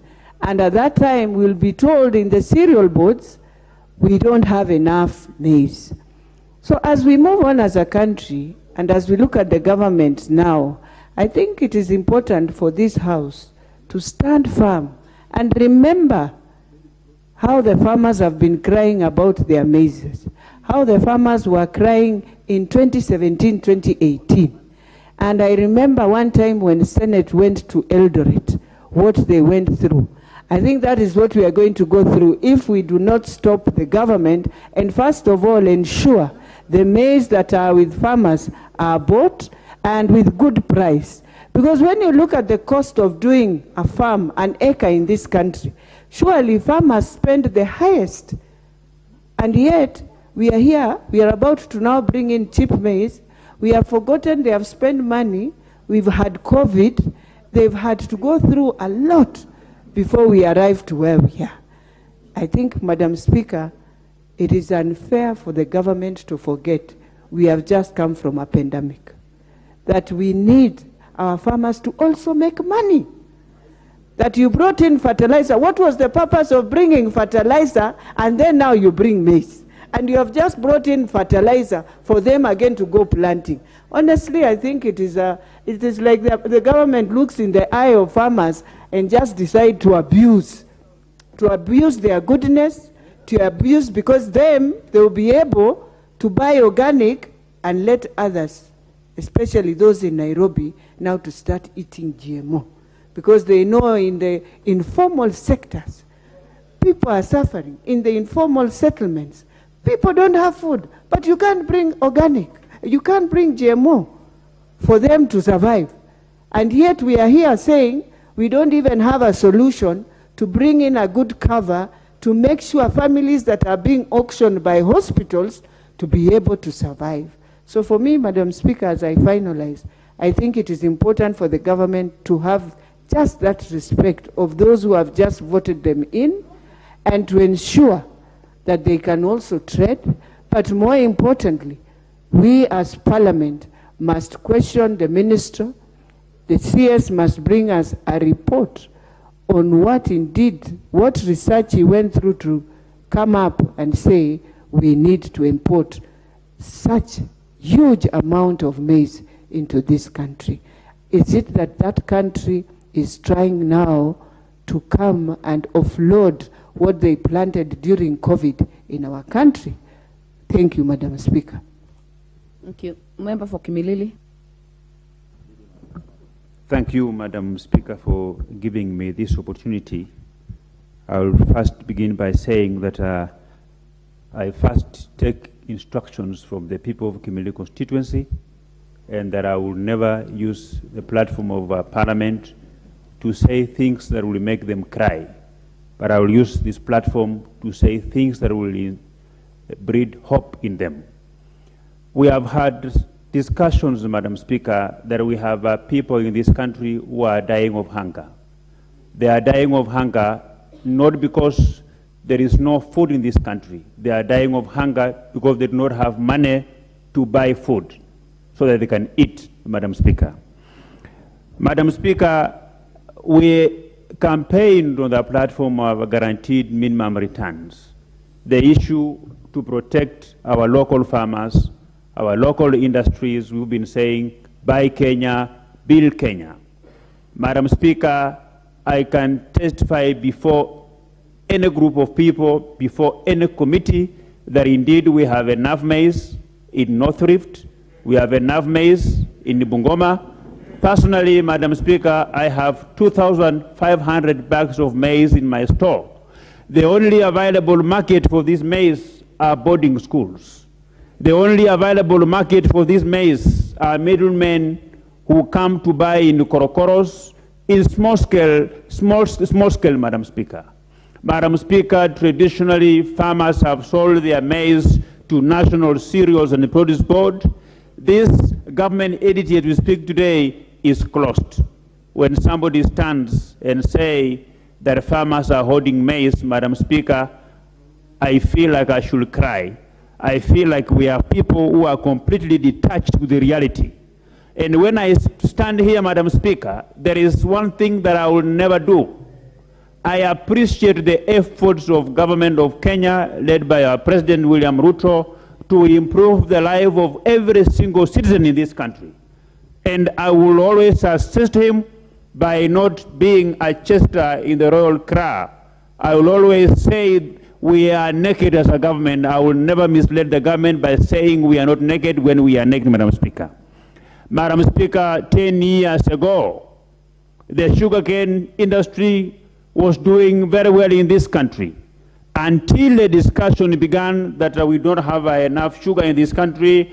We have to import some sugar from some countries. That is what made the sugarcane industry begin to limp. As we speak now, is no more. I want to ask most of our friends who are not coming from maize growing zones that yesterday it was sugarcane, today it's maize, tomorrow it could be milk, the other day it could be tea, Madam Speaker. Even when we reach a time when we have no maize in this country, we don't have to import GMO. We can import maize from Uganda. We can import maize from Tanzania. We can import maize from parts of the African countries that grow good maize, Madam Speaker. Madam Speaker, I want to challenge the Honorable Moses Kuria. I felt like I should not respond to him, but because I was not sure whether, when he made that statement, whether he was coming from a bar or a church. So that's why I will decide to engage him, and that was a very reckless statement. It's a statement that doesn't inspire hope in our people, Madam Speaker. Madam Speaker, I want to tell this country that even during the time of Jesus, the very many people who led to the spread of the gospel were not very many, they were very few. The majority were persecuting those who are found with the Bible. And I want to assure Kenyans that I will continue to advocate for no importation of maize until we have mopped up enough maize in this country. Before we go to that, Madam Speaker. we should revive the National Strategic Reserve and ensure that it have got enough maize there, Madam Speaker. I know time is not on my side, but I support this motion by a Member of Parliament for Mosop, by Honorable Kirwa. We need more than 10 Kirwas. This country will change. You don't need to change any law. But people who think forthrightly like Abraham Kirwa, this country will change, Madam Speaker. I support. Thank you. Member for Endebess, Dr. Pukosa. Thank you, Madam Speaker, for allowing me to contribute. And I want to pick from where my colleague, Honorable Didymus Barasa, just left, that we have enough maize in the North Rift, within Trans Nzoia and Bungoma, enough that we should not be importing maize at this moment when our farmers are harvesting. I want to make it clear that I heard the majority leader say that we are harvesting about 30 million bags, so we will have a deficit of 10 million. When we get that deficit of 10 million, that's the right time to import. It is not now. And it will be prudent for us. We can import from Uganda. In Endebess, essentially borders Uganda. And many of our farmers from Kenya, they go and plant in Uganda maize because it is cheaper to hire land in Uganda. You can lease land at about 5,000 shillings Kenyan money per acre. Yet in Kenya, we lease between 12,000 to even 15,000. So it is cheaper to lease there. And the people who have leased in Uganda, they are Kenyans. Who are farming in Uganda, they are Kenyans. And it is once the productivity is high there, once they have produced their maize, they bring it to sell it to us. And many of them are facing restrictions at the border, where when they are coming with their maize to sell it back here at home, they are being asked for taxation at the border. The KRA are demanding some tax from them. They are demanding some money from the lorries which they are ferrying, which I think is unnecessary restrictions if we need to be able to make our people to be food sufficient. We've also, the previous regime, we have the shamba system within the communities neighboring the forest. In this shamba system, we plant trees. And when we plant trees, we also plant maize. Once the trees becomes to a certain level, then you can no longer be able to plant maize. So it kicks you out of planting maize. The regime that was there discouraged those communities, the CFS, from planting maize, that they plant short-term crops.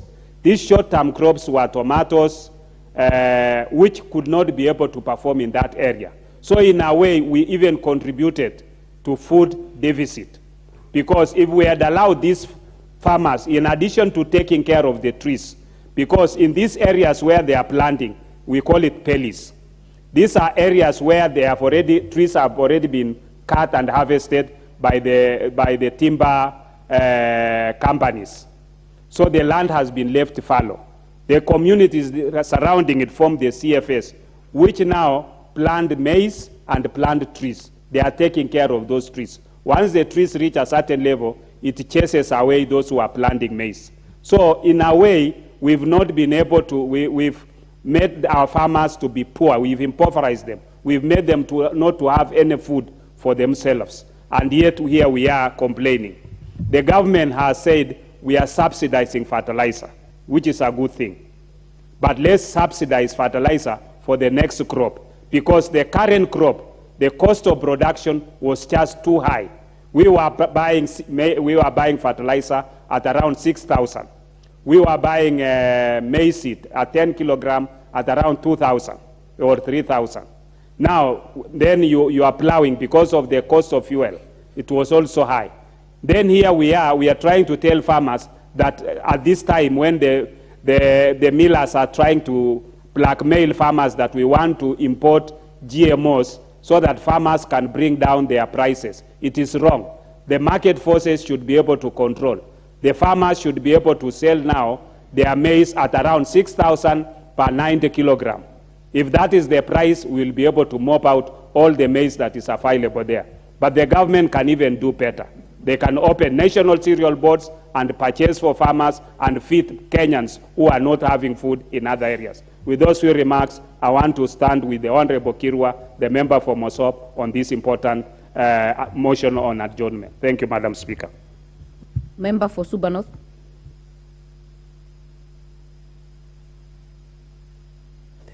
Thank you, Madam Speaker, for indulging me. Madam Speaker, I just want to indicate that the government needs to listen to the members of parliament, because members of parliament deal directly with the communities. And if you listen to a house where both sides of the house are almost speaking with one voice, then you need to know that there's a problem. And if the people who are coming from maize growing areas are telling us that there is enough maize, why are we importing? Unless our main intention is to kill our farmers. So I would want to urge the government to listen to that. I also want to add my voice to the issue of GMOs. Madam Speaker, one of the members when they were speaking earlier was saying that most of us are speaking out of conjecture. Madam Speaker, I'm glad this House has people who are very well educated. My master's I did on intellectual property rights on plant genetic resources. And I can tell you one of the main things I dealt with was GMOs. And I can tell you that even in the United States, where Bill Gates is coming from, this is a very contentious issue. And if it is so good, then he needs to go and sell the GMOs in his own country. We cannot be used as guinea pigs for things that we don't know yet, and the impact as this country. We are already dealing with a high impact of cases of cancer. We don't know if these GMOs are going to cause cancer, or if actually they are the ones contributing to cancer, because somehow people still find a way of bringing them in. So, Madam Speaker, let us not use our children and our people as guinea pigs. We are not saying we should completely outlaw, but let us test, let us research, and once it is proven, I want to even thank Dr. Nyikal, that from a health perspective, where you are not sure, where research is giving divergent views, avoid. And I think it's Honorable Beatrice that talked about we have just dealt with COVID. We don't know where COVID came from. For all we know, COVID could have been generated from GMOs. If you actually, because we don't have time, if I actually was able to read for you even how this GMO is generated, I don't even understand how we can even be sitting here thinking about it. And Madam Speaker, there's also one thing that people have talked about here, which I want to stress, that we want to kill our farmers. In India, when these issues came, farmers were lighting themselves and dying because their livelihoods were being threatened. Why? Because of intellectual property rights. Once these seeds are produced, you cannot regrow the seeds. You must buy the seeds all the time in order to plant. What does that mean? That all our farmers will be buying seeds from the US all the time, from other countries all the time. Does that poor farmer in Rusiga or in Mfangano Island have the money to be rebuying seeds? What I know is our grandparents and our great-grandparents kept seed on the roofs for indigenous plants. And what they do is every planting season, you use it and reuse it. Another thing that the other problem that we have with GMOs is they are not resilient to the diseases and the weather in our countries.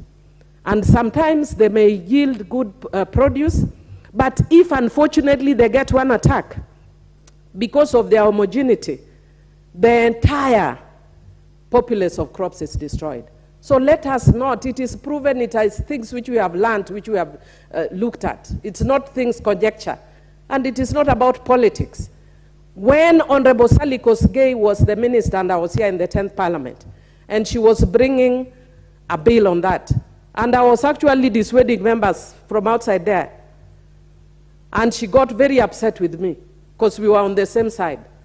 Not because I was playing politics, because I am not playing, but I was talking facts from what I've learned in school. So I'd want to encourage us, as a country, let us think of our people. Let us not kill our people, because the lure of money is very attractive for now.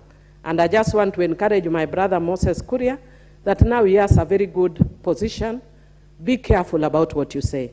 Kenyans are poor, Kenyans are hurting, Kenyans are hungry. Careless statements can take us in a wrong direction. I thank you, and I want to thank Honorable Kirwa for this important motion. Thank you, Madam Speaker. Thank you. The next chance will go to the member for Bomet East, Honorable Richard Yegon. Thank you very much, Madam Speaker. And let me rise to also give my voice to this very important issue regarding the GMO.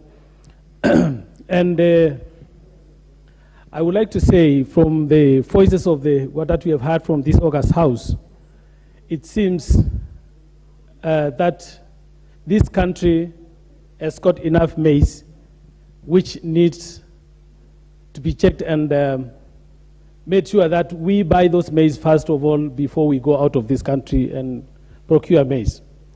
Madam Speaker, it has come to our knowledge very many a times that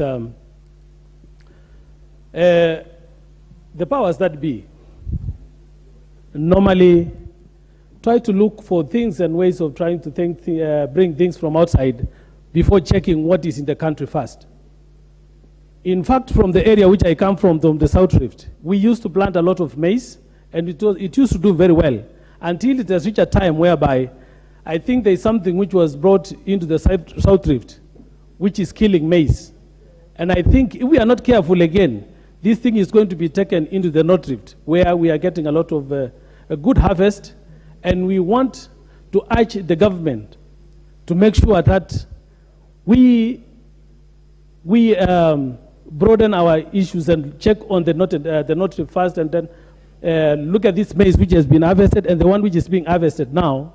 And those, we understand also the farmers are hoarding maize, that it is not because of their wish to hoard the maize.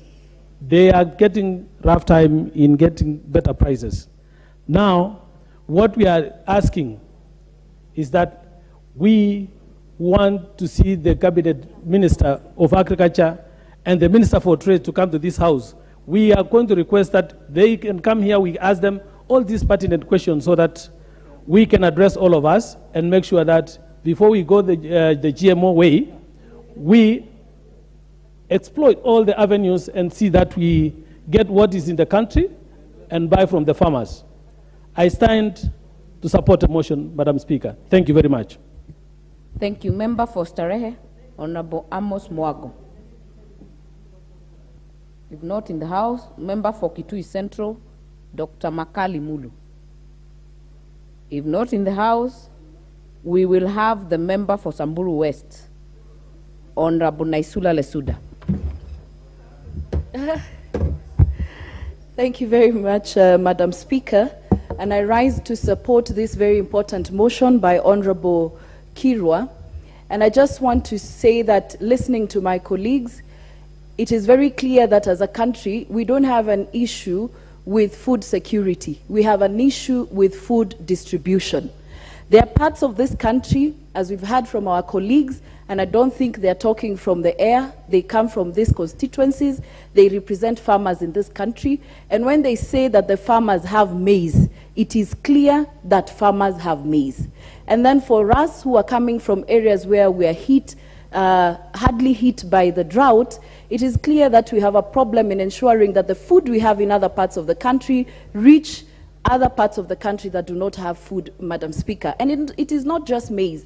I also saw farmers in Nyandarua and areas around there talking that they're feeding vegetables, potatoes, and even tomatoes to their livestock, when we have other parts of this country, people dying because of drought, Madam Speaker.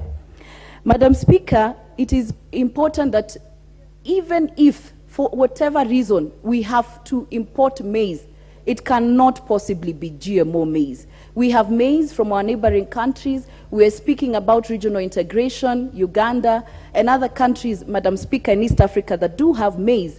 We can import maize that is not GMO, Madam Speaker. And when, as a people and people who represent our people that sent us to Parliament, when we raise issues to do with GMO, it is so sad when you see those that we vetted, that we passed in this Parliament, making very condescending statements that you will die anyway. Would you rather die of hunger? that there are 1,000 ways of dying, Madam Speaker. It is very unfortunate. And also anyone who raises such questions to do with the safety of GMOs, you're told that you're rich. Let us not continue with these class wars about the rich and the poor. Anybody, all of us who are raising these issues is because we are raising them on behalf of the people that we do represent, and there's no need of calling others filthy rich and others poor, Madam Speaker.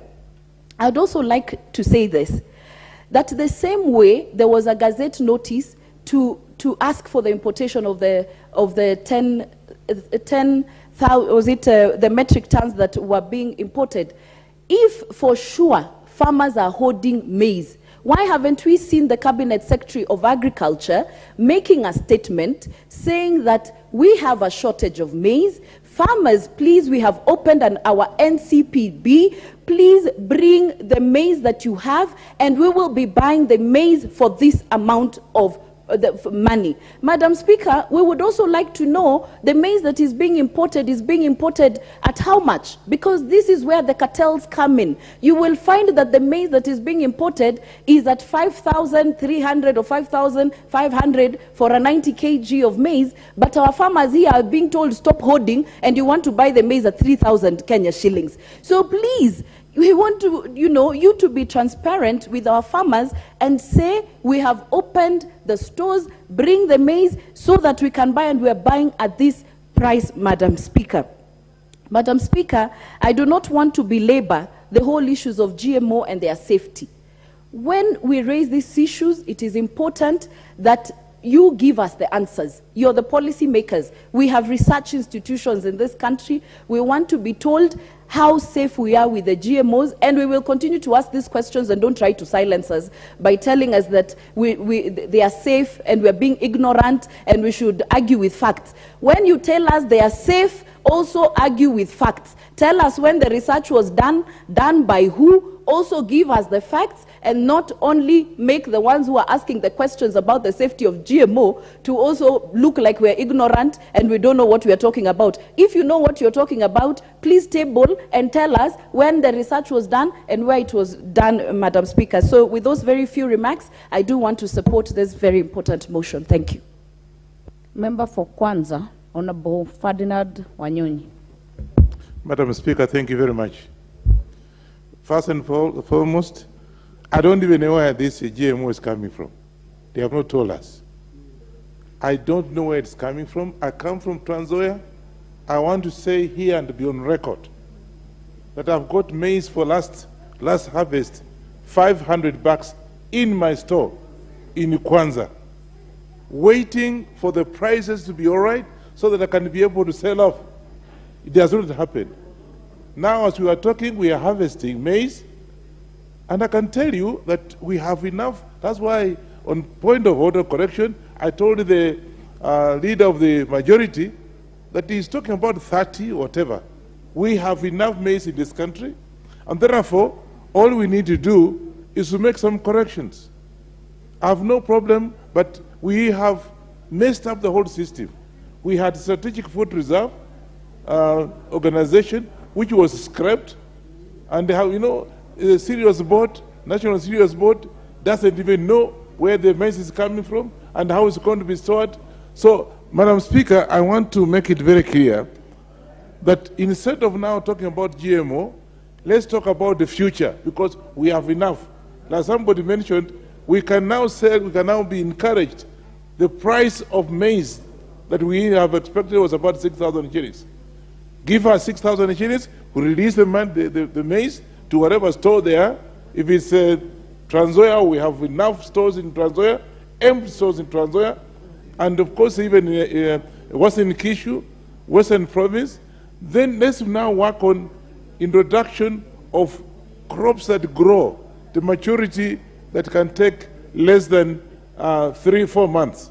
There's that short spell, I don't know what they call it, Katumani, I'm told. Introduce the crops that we can grow ourselves, indigenous crop, instead of getting things that I don't even know where they're coming from. I can tell you, every day, Madam Speaker, we are burying people, and it's because of cancer. We don't know whether that's because of the GMO we're talking about. It comes in fruits, whatever. We are eating wrong things. So, Madam Speaker, all in all, we have enough maize. And therefore, let's now ask members, farmers in the region. We can even help the ministries. We can go back to our areas and tell the farmers to sell the maize to the National Cereals Board. Keep that maize. That maize is more than enough for the next 6-7 months. Then, of course, we could be having another harvest. So this question of this GMO, if they have imported and it's in Mombasa, this House should reject. The maize could be returned to where it's coming from, because we have enough of that maize. Madam Speaker, I also want to talk about irrigation. Let's have irrigation. No, there's a dry spell, but we are experiencing rain now. We can have irrigation in areas where, like a canal, what is it called? Canal Kulalu, where we have a lot of land. And go to Trans Nzoia.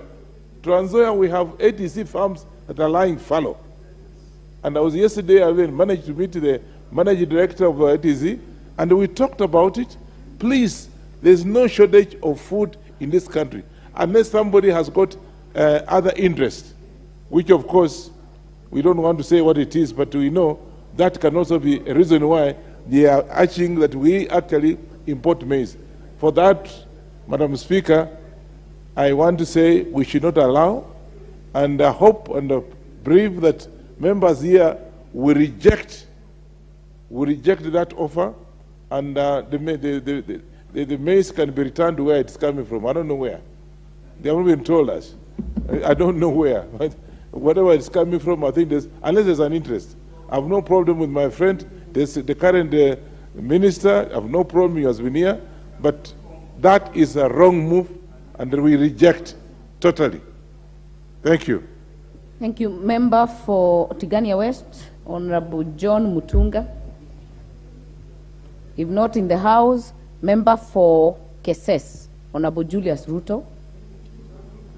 If not in the House, member for Mgwen, Joseph Lelmegit. Okay, thank you for indulging me, Honorable Speaker. I rise to concur with the Member of Parliament for Mosop, Honorable Kirwa, and support this motion that he has tabled in this House. Madam Speaker, we would like to ask the government, led by CS, the Cabinet Secretary, Honorable Moses Kuria, to cease the importation of this maize, because as a Member of Parliament for Mgwen, as a representative of farmers back at home who have toiled hard, who have used a lot of costly farm input to plant maize, and now it's an harvesting season. I don't see the reason why the government should import maize, yet we have maize with the farmers in stores. I don't think it's the right time.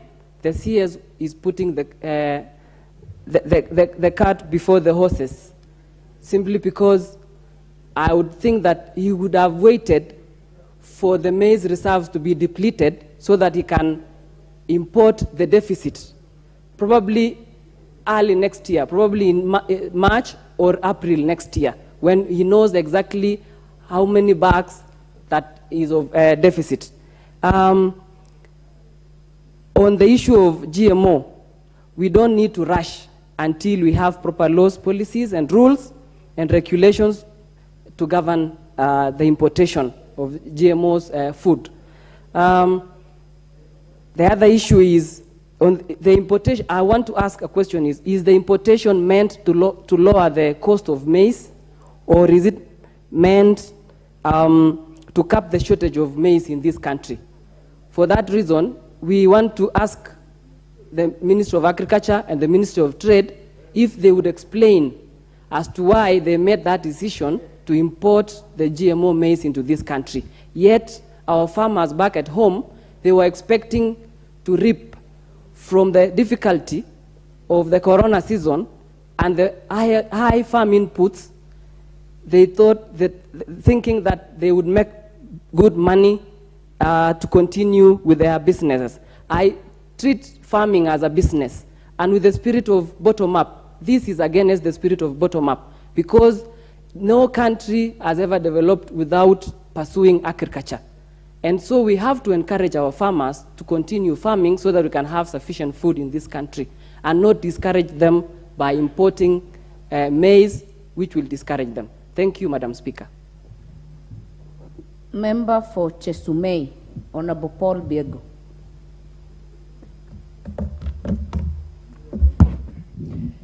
Thank you, Madam Speaker. And I rise also to support what Honorable Abraham Kirwa has put on the floor of the House.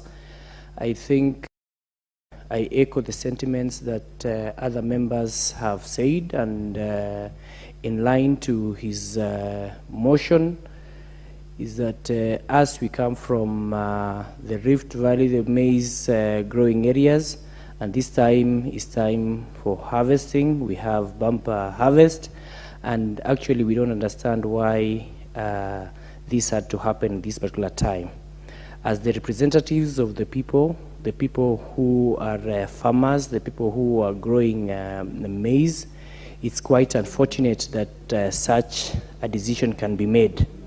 And we are left to wonder why this kind of decision, or why this kind of instructions are being given at a time when it's harvest time.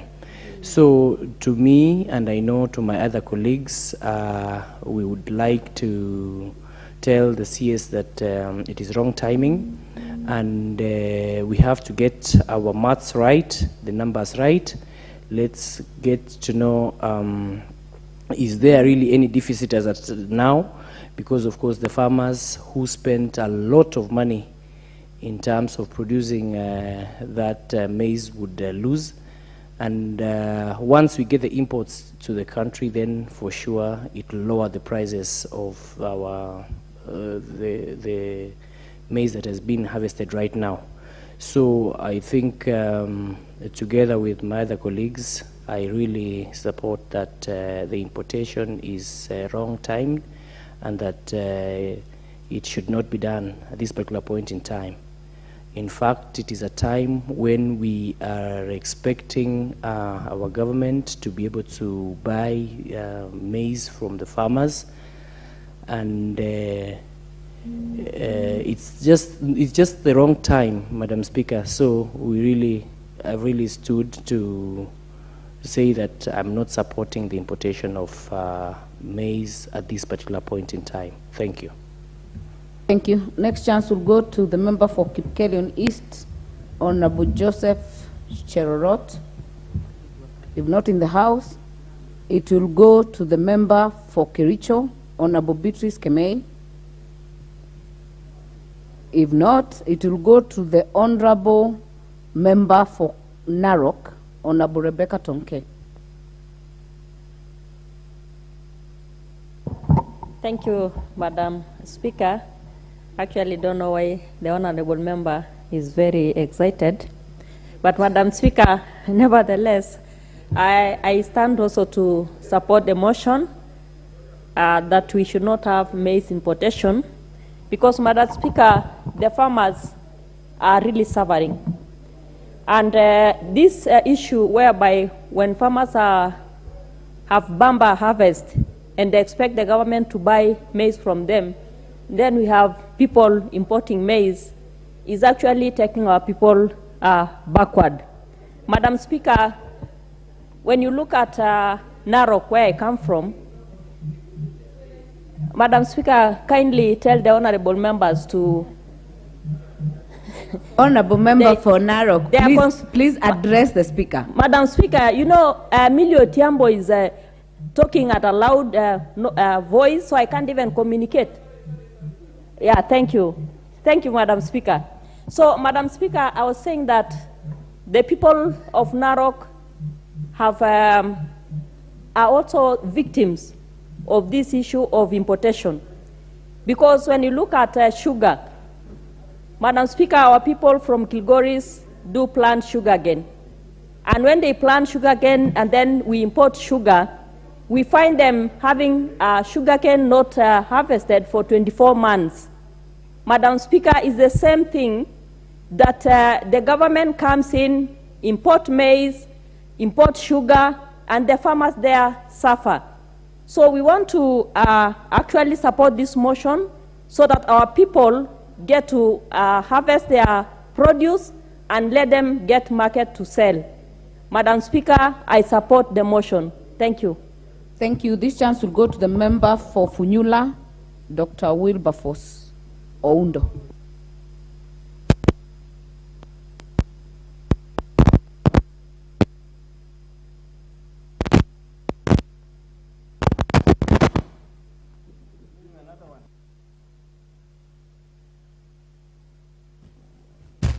Honorable Speaker, thank you for this opportunity. Thank you, Honorable Speaker, for this opportunity to contribute on this emotive motion. For it is value that has brought this matter on the debate in the national floor. I support and I appreciate the mover of the motion. Honorable Speaker, the issue of GMO has been a debate with us for many, many years. It has metamorphosed from one level to another, from traditional seeds to hybrid seeds. We are now talking about genetically modified organisms of various scale and type. Probably this informs the decision why in 2009, this country, this National Assembly or this Parliament passed the Biosafety Act number 2 of 2009 that sets out the grounds, the process and approach to ensure that any genetically modified product or organism is registered in this country. Question of safety, question of all those related safety are clearly covered. Of course, there was a ban in 2010 of GMO issued by the then minister, I think it was Bet Mugo. That ban has subsisted for all these years until probably 2019 when there was a partial lifting in respect of BT cotton. Of course, it's telling that when the new Kenya Kwanza government came into place, they lifted the order that was initiated, that was placed in 2010. The question that we beg to ask, and this is a question that we need answers as soon as possible, was the lifting of the ban in compliance with the provisions of the Biosafety Act number 2 of 2009. That is something they need to tell us. Has there been adequate research? Has there been adequate safeguards to basically solve this problem? Probably in a bigger and a wider debate, is GMO of any nature a pinnacle to perpetual food security challenges in this country? Is it a response to climatic change? What is the positives and what are the negatives? Are we able to feed this world with the traditional ways of food production and agriculture? Those are the questions the scientists should come and tell us that we are safe or not. As it stands now, there hasn't been any communication from the authority established by Biosafety Act in respect of the security and safety of the food that we are looking about here. Honorable Speaker, I have listened to the debate so far, and the debate seems to be getting muddled up between commercial interest of maize farmers and the safety of imported maize. It would have been probably right to have allowed the two motions to run separately so that we discuss the issue of safety of GMO and separate it from the commercial interest of maize farmers. Honorable Speaker, it is on record that Kenyans are dying of hunger. It is on record that many parts of this country are having a severe problem of food deficiency. It is again an embarrassment to this society that there are places where we have abundant food that's actually being rotten.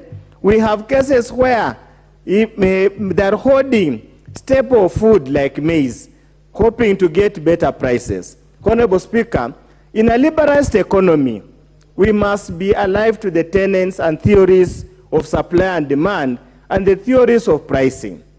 Any consumer would prefer more for less. For sure, it is untenable, it's unfair to hold maize and fail to pay, to release it in the market so that we can feed starving Kenyans. I would urge the farmers, wherever they are, you need to go back to the theory of production. Produce what you can sell in the market based on the market prices. Assistant Honorable Speaker, even our colleagues here have admitted they have been hoarding maize.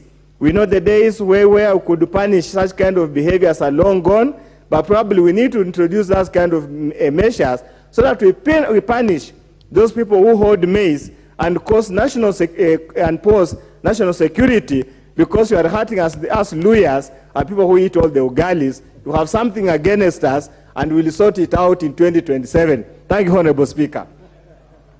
Member for Kabondo Kasipul, Honorable Ivo Barra.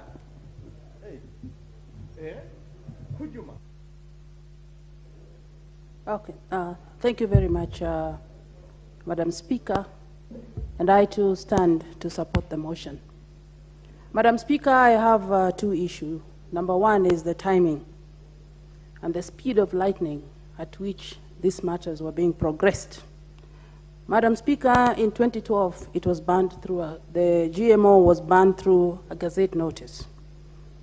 Hardly 2 months in office, the new government has decided to lift the ban, and before we even blink, there is maize that is coming at the port.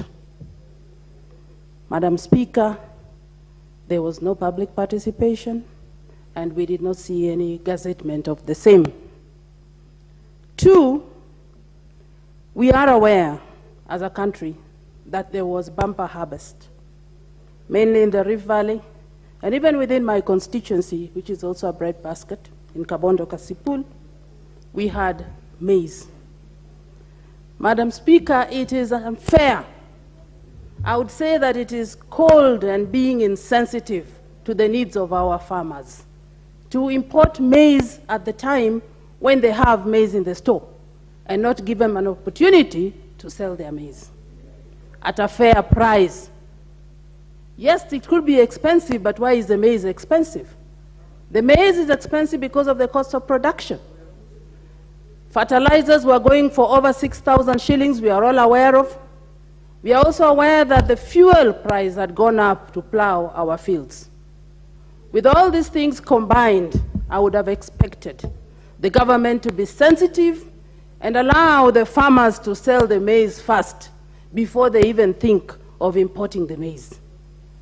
I would recommend that, one, they return the maize from wherever it came from, or two, should it find its way in the market, Madam Speaker, this maize should be clearly labeled as GMO so that the Kenyans can decide that they are buying the GMO or they are not buying, and properly segregated in the supermarket to show that these are all GMO and these are not, so that Kenyans can make an informed decision when purchasing the maize. Thank you very much. Once again, I support, and I want us as a country to take care of our people. Kenya can feed its people. We don't have to beg for food, and we don't have to bring food that is not fit for human consumption. Thank you very much. I'll say it. The next chance I'll give to the member for Tetu, Honorable Geoffrey Mwangi. Thank you, Madam Speaker, for giving me an opportunity to also rein in on this debate. Though, Madam Speaker, I feel like we are discussing two things in one. One is the issue of the safety or lack of it, of GMOs. And the second one is whether we should be importing maize at all, GMO or otherwise. Madam Speaker, I think we are all aware that this country is going through fairly tough famine and depressed rainfall. My people in Teto, Madam Speaker, are going through the 5th season without sufficient rain, which has left them food secure. And this is something that is also replicated in a number of other places across our beautiful republic. And so the issue of food security, the issue of food sufficiency is a very, very important matter. And what I feel is going on here is that farmers in certain parts of this country have had a good harvest, but they cannot sell their maize because they do not believe that the prices being offered in the market are sufficient. And Madam Speaker, it is important here to say that in this country, unless farming continues or unless farming makes economic sense, we are staring at a very bleak future. The average age of farmers, you know, is about 60. The young and the ones who are able and who have the knowledge have all but abandoned farming. And the food security in this country, the future of food security in this country is bleak. So we must start addressing, and the government must take seriously, when farmers say they cannot sell their maize because they feel the prices are below the market price. We must come in and see what to do to ensure that farmers can sell their maize profitably, because that is the only way we can continue incentivizing them to report to the farms and continue to produce food for the rest of the country. So I ask the government to look at what is going on in the market, increase the prices where possible, so that our farmers, they do not need any urging. When the prices are right, they will deliver the maize to the market, and there will be food sufficiency in the country. On the matter of GMO, Madam Speaker, I feel that this is an issue which even most people, depending on who you talk to, today maybe you are a believer in GMO, tomorrow you are an unbeliever. Because there is just so much that is said about these GMOs. And maybe debating this matter on the floor of the House, while good, some of us come from different backgrounds. You have accountants here, you have marketers, and we are all attempting to discuss what is an otherwise very deep scientific issue. Maybe, Madam Speaker, what we need to do in this country is to lock some scientists in a room until they give us either white smoke or black smoke on GMO, so that we have a unified stand that is not politically aligned, so that I do not talk about the positivity or negativity of GMO depending on which side of the political divide I stand in. I speak about it depending, based on facts, based on figures, based on empirical evidence of whether there are any issues to do with GMO. A casual look, however, at GMO is that it is something we are already consuming. And there is, nothing that maybe has been raised that is, empirically substantiated against a GMO. So it is very, very important that here we are guided by science. And I don't know what guidance, Madam Speaker, you could give, because this is something that this House must address, not just for this motion that is on the floor of the House, but subsequently to rest this matter of GMOs once and for all. Thank you, Madam Speaker. Thank you. Member for Nyando. I thank you very much, Madam Speaker, for the opportunity. And we are discussing twin issues here. The first issue relates to the genetically modified food, which has become a subject of discussion the last few days in this country. And number two, the opaque importation of certain maize consignment in this country. And I want to distinguish and isolate these twin issues.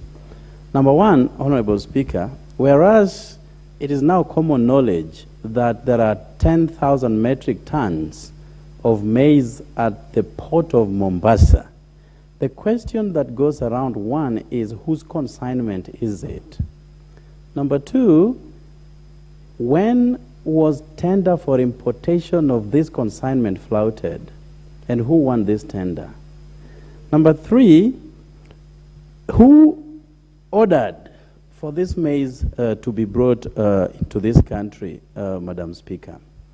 And it is coming at a backdrop of harvesting going on within the Rift Valley and other parts of this country, Honorable Speaker.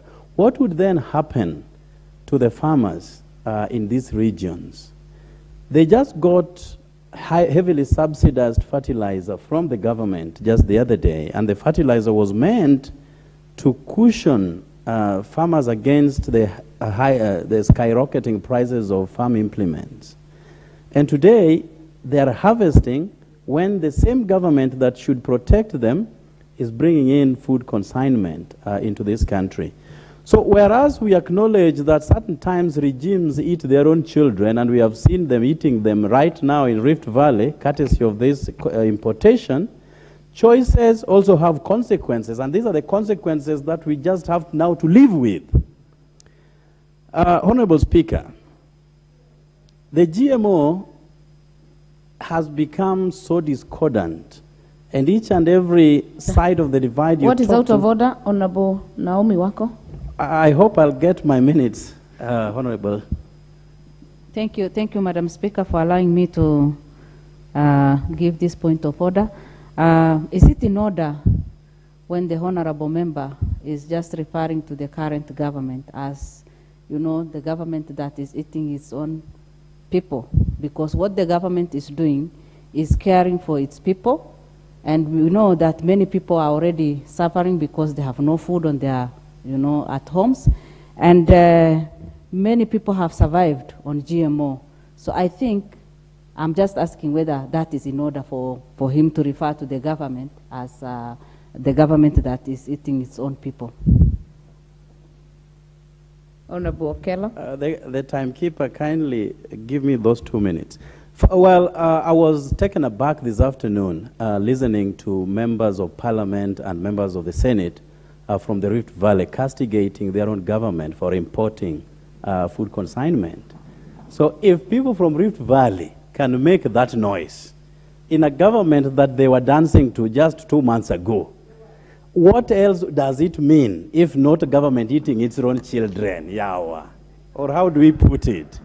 So, Madam Speaker, the GMO, as I said, has become discordant. You know, you hear from scientists who are totally against it.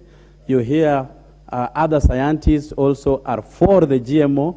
But, you know, trivializing the genetically modified food to buttress the point that instead of people dying hungry, you'd rather give them something that will kill them slowly. I mean, that doesn't make sense to me.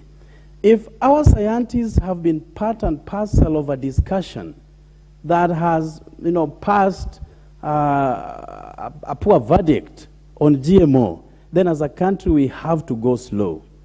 If the Western world is trying to push it into the African market, and that is their intent, whereas you have more people in America, 350 million people, only coming to target 50 million people in Kenya. I mean, that doesn't make sense to me. You look at the element of transportation alone, all the way from the US overseas to Kenya.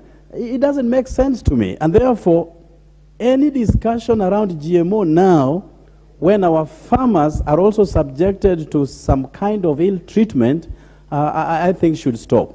And therefore, the committee of agriculture, which I believe will be receiving this report and will carry out some background check, needs to move speedily to put this matter to rest, Madam Speaker.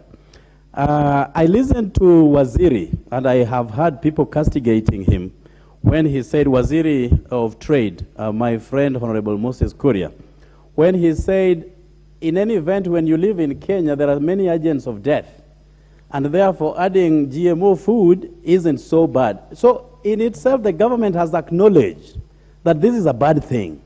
Then why force through our throats something that is already bad and has been declared so by the government?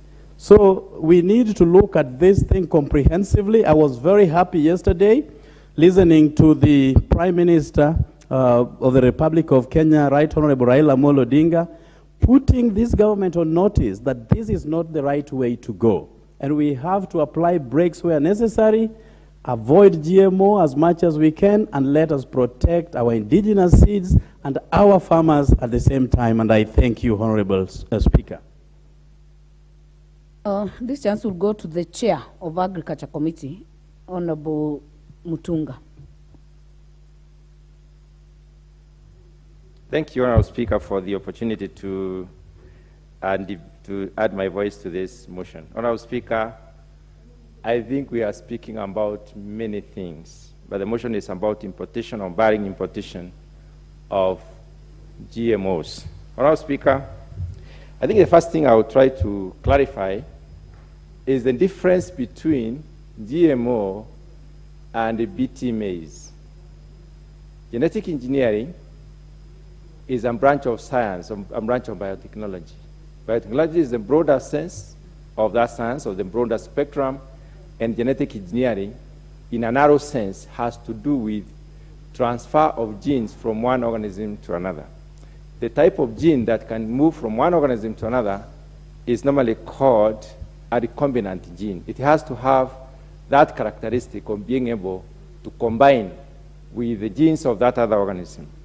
Honorable Speaker, GMOs, or genetically modified organisms, are all organisms, all forms of organisms, whether animals or plants, which have had their gene composition changed. All of them. Honorable Speaker, there is no evidence anywhere in the world, anywhere in any discourse, any scientific discourse or otherwise, to show that all GMOs are dangerous to human or dangerous to the environment. In this particular case, we are talking of a GMO called BT maize. And I will narrow my discussion specifically to the BT maize. BT maize is maize that has been made to protect itself through genetic transformation from the stalk borer, called maize stalk borer. This protection has been brought about by extracting a gene from a bacteria that is found in the soil. The soil outside there, Honorable Speaker, has that bacteria.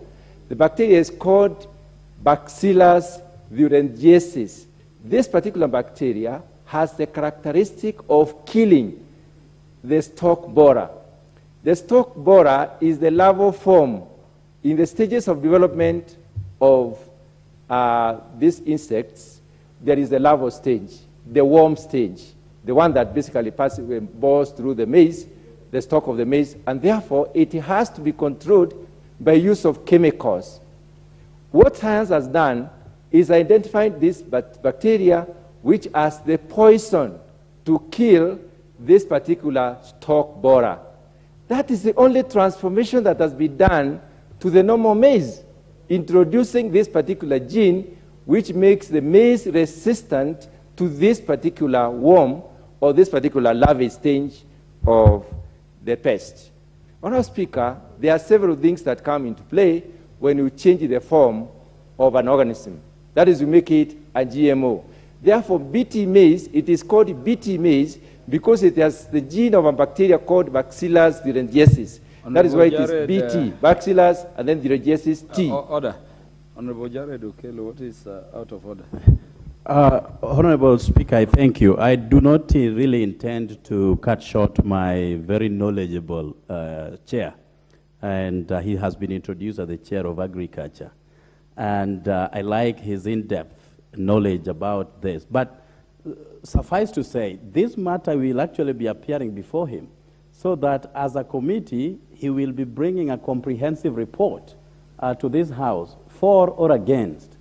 But his defense of the entire GMO feeds into the resultant feature of what we expect from this House, Honorable Speaker. Whereas I'm really enjoying, the knowledge around the bacillus, all the microbes and all those. But I think it may... But Honorable Jared Okelo, does the fact that he's the chair of Agriculture Committee take away his right as the representative of the people who brought him here? Well, just like a judge sitting before a court of law, or rather to litigate a matter, and the judge takes a particular direction, just like what we saw during the Supreme Court decision the other day, when judges were calling things like hot air and wild goose chase and those other things. So when somebody who needs to sit on a matter already begins earlier in the morning to defend that same matter, which should be before him to litigate properly and prosecute to conclusion. I'm not demeaning him. I mean, I'm really enjoying the scientific terms that he's using to describe this. I'm not a scientist, but I'm really enjoying. But I'm also taking the part of caution that we need not to go that direction. Otherwise, we may spoil the report that this House is awaiting, Honorable Speaker. Yeah, but Honorable Jared Okello, I think you are exaggerating the powers of a chair of a committee. The chair of a committee is like the speaker speaking with you now. He does not decide. He presides over the meetings of the committee. And in that meeting, the members have their decisions to make, and he does not have any casting vote there. Yeah, so Honorable Mutunga, proceed. Yes, Honorable Mutunga will proceed, and Honorable Mutunga allowed you 1 minute because your 1 minute has been taken away. Yeah, but it was still a very innovative issue, Honorable Jared Okello. Excuse me. Speaker, I think the member is completely out of order because he does not even want to take time to understand the difference between GMO and BT maize. We are talking about BT maize here. What has been imported is BT maize. That is the GMO everybody is talking about. But GMO can lead to total transformation of an organism. That's not what we are talking about. BMO is the broader sense of any organism that has been transformed. Organism. Honorable Speaker, I would not like to be corrected by anyone. Can you protect me from any kind of disruption? Because Mutunga, you know, in law we have this doctrine called volenti non fit injuria. You've invited the problems to yourself. You cannot enjoy any protection from me. Add him 1 minute to conclude. No. Honorable Speaker, I don't think I've spent my time. He has spent most of my time. And I have not said anything. Honorable Speaker, I don't think it is fair for that member to spend my time. I've given you an additional minute. Honorable Speaker, I think that is not fair. Being the chairman of agriculture does not make me, the knowledge I have, disappear from my head. It doesn't also deny me the opportunity to tell Kenyans the truth. And the truth is that BT maize is not, it's not in any case anything. It is a specific type of maize which Americans have eaten for 30 years. Are we trying to say that Kenyans have better, they have more special lives than Americans, than Australians, than Canadians? If there is a country that protects its people, those countries protect their people. We are talking of BT. Honorable Moses Kirima is on a point of Mr. order. Speaker, sir, we have been told since we came to this parliament that when one alleges, must have a way of proving it. Do we have and that's my learned friend, my colleague, have a way of proving to us that the Americans have been consuming GMO maize for the last 30 years? Because we must have undocumented evidence. Whoever arranges must prove. And on further point of order. 30 years. Further point of order. Honorable Mutunga. The internet and look for Bacillus thuringiensis, whether it is dangerous, and BT maize. And they also see America has eaten that particular maize for 30 years. It is already documented. We are not talking about things here. These are not hearsays. Let us not mislead the nation forever. We stopped importation of this 10 years ago. We were talking about GMOs 20 years ago. We are always saying there is not enough time. We said we have no capacity. We have capacity in KU, we have capacity in JKUAT, we have capacity in Kari, we have capacity in KEFIS. What is wrong with this country? We have to keep on going round and round, sensationalizing anything. Honorable Speaker, we are all getting out of order because we are not using knowledge to inform our decision making. We are using emotion and sensationalism to inform our decision making, and it is wrong. As a professional in this particular field, I will stand and say it is wrong. Let us use science to guide us to move forward. We cannot say we will do science up to a certain level. Science is unlimited. Let us see what opportunities there are to help these people, our people. If nobody has ever died, nobody has ever been sick, the environment has never changed. I am an authority in environment. It has never affected any environment. So why are we saying that it is dangerous? What is the danger? Point at the danger. Let me talk about importation. It could be wrong to import, Honorable Mutunga, to import any maize right now. Mutunga, If we have just a minute. The question Honorable Kirima is asking is this, Honorable Mutunga, and if you answered it in a minute, we would proceed. Is your duty as a member of parliament here to the citizens of Kenya or to the citizens of America? That is the question I had, Honorable Kirima, too. And I think it's a very straightforward one. If you can answer it, we will give time to the next person to speak. Give me time to answer the question. 1 minute only for him to answer. Okay, 1 minute to answer the question. I said there is no proof of any danger. And I said people like us, who have DNAs like us, who have blood like us in our system, in the systems like ours, have eaten this for 30 years. And I gave a specific example, and it is documented. Just look through, you will see it. So what other proof does the member need? Honourable Speaker, it is wrong to import when we have surplus. When we have glut, we shall depress the prices. But if we do not have enough, it is in order for the government to import maize. Let people not sit here and say we should watch at maize skyrocketing because we want to protect a small section of this country to sell their maize fast before you can import. We need to arrange, it's called supplies management. We need to manage it well. We need to have people feed. We need as many bags of maize as there is the population of Kenya. That is the simple arithmetic in terms of the maize balance sheet. You made your point, Honorable Mutunga, the Chair of Agriculture Committee. May we have the MP for Kisumu West, Honorable Rosa Buyu. Mr. Speaker, I want to thank you for giving me this opportunity. Kenyans watching us on TV today are very happy Kenyans, because for the first time in a long, long time, the two sides of parliament or political divide have come together to protect their lives. The constitution that we passed in 2010 by over 67% majority mandated and gave the responsibility to the government to protect the lives of every Kenyan. In no article whatsoever do you find the government being mandated to look for new ways in which Kenyans can die. So when you have a minister in the government actually coming up to applaud GMO because it's a new way that Kenyans can die from, it is unfortunate.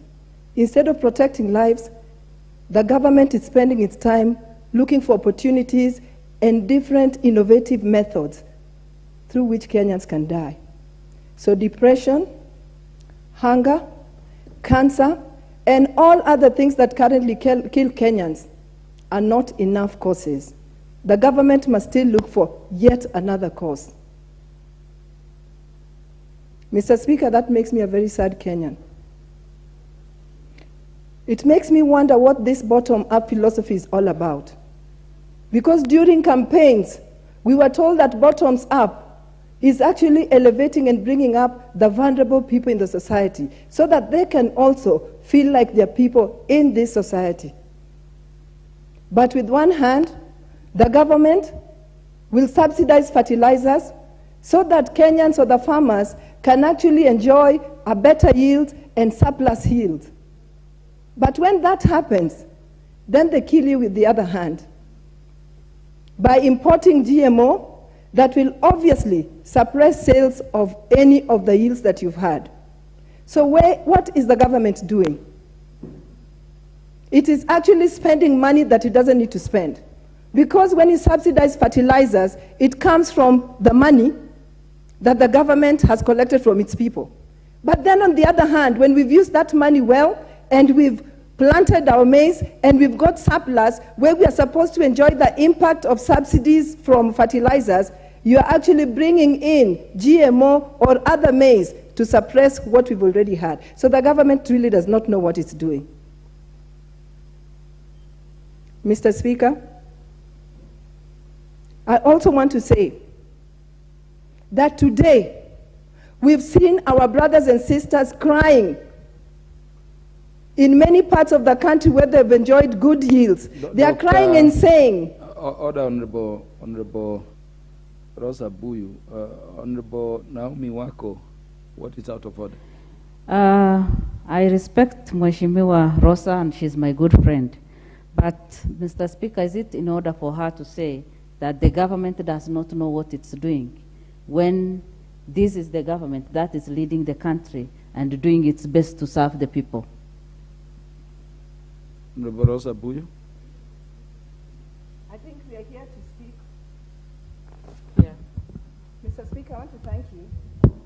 But I think in this House, we are here to give our opinion. And that is a matter of opinion. She can defend that government because she respects and thinks it's doing a good job. I can choose to respect the people of Kenya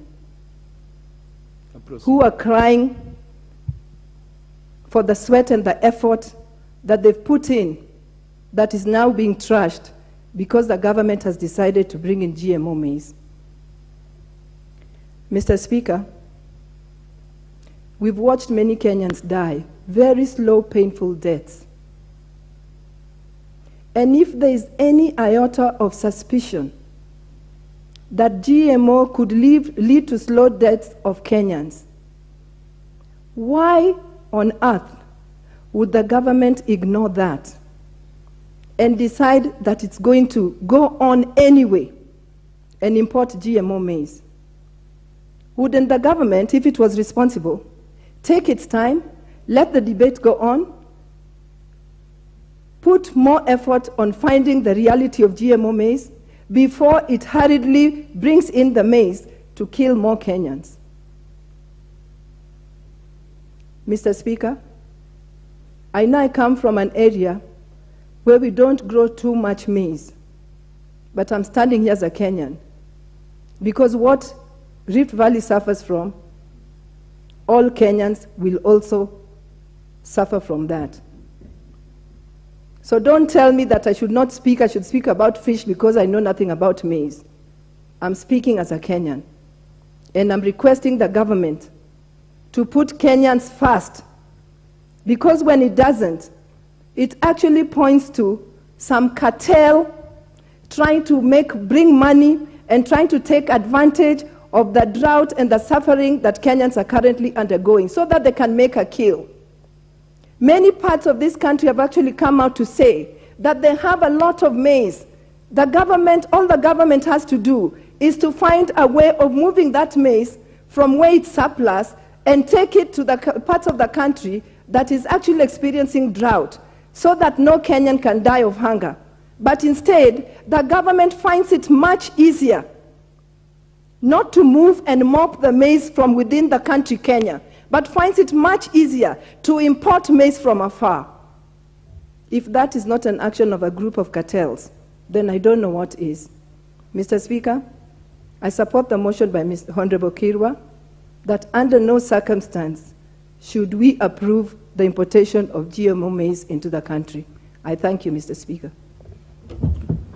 Thank you, Honorable Rosa Buyu. Honorable Samuel Moroto, MP for Kapenguria.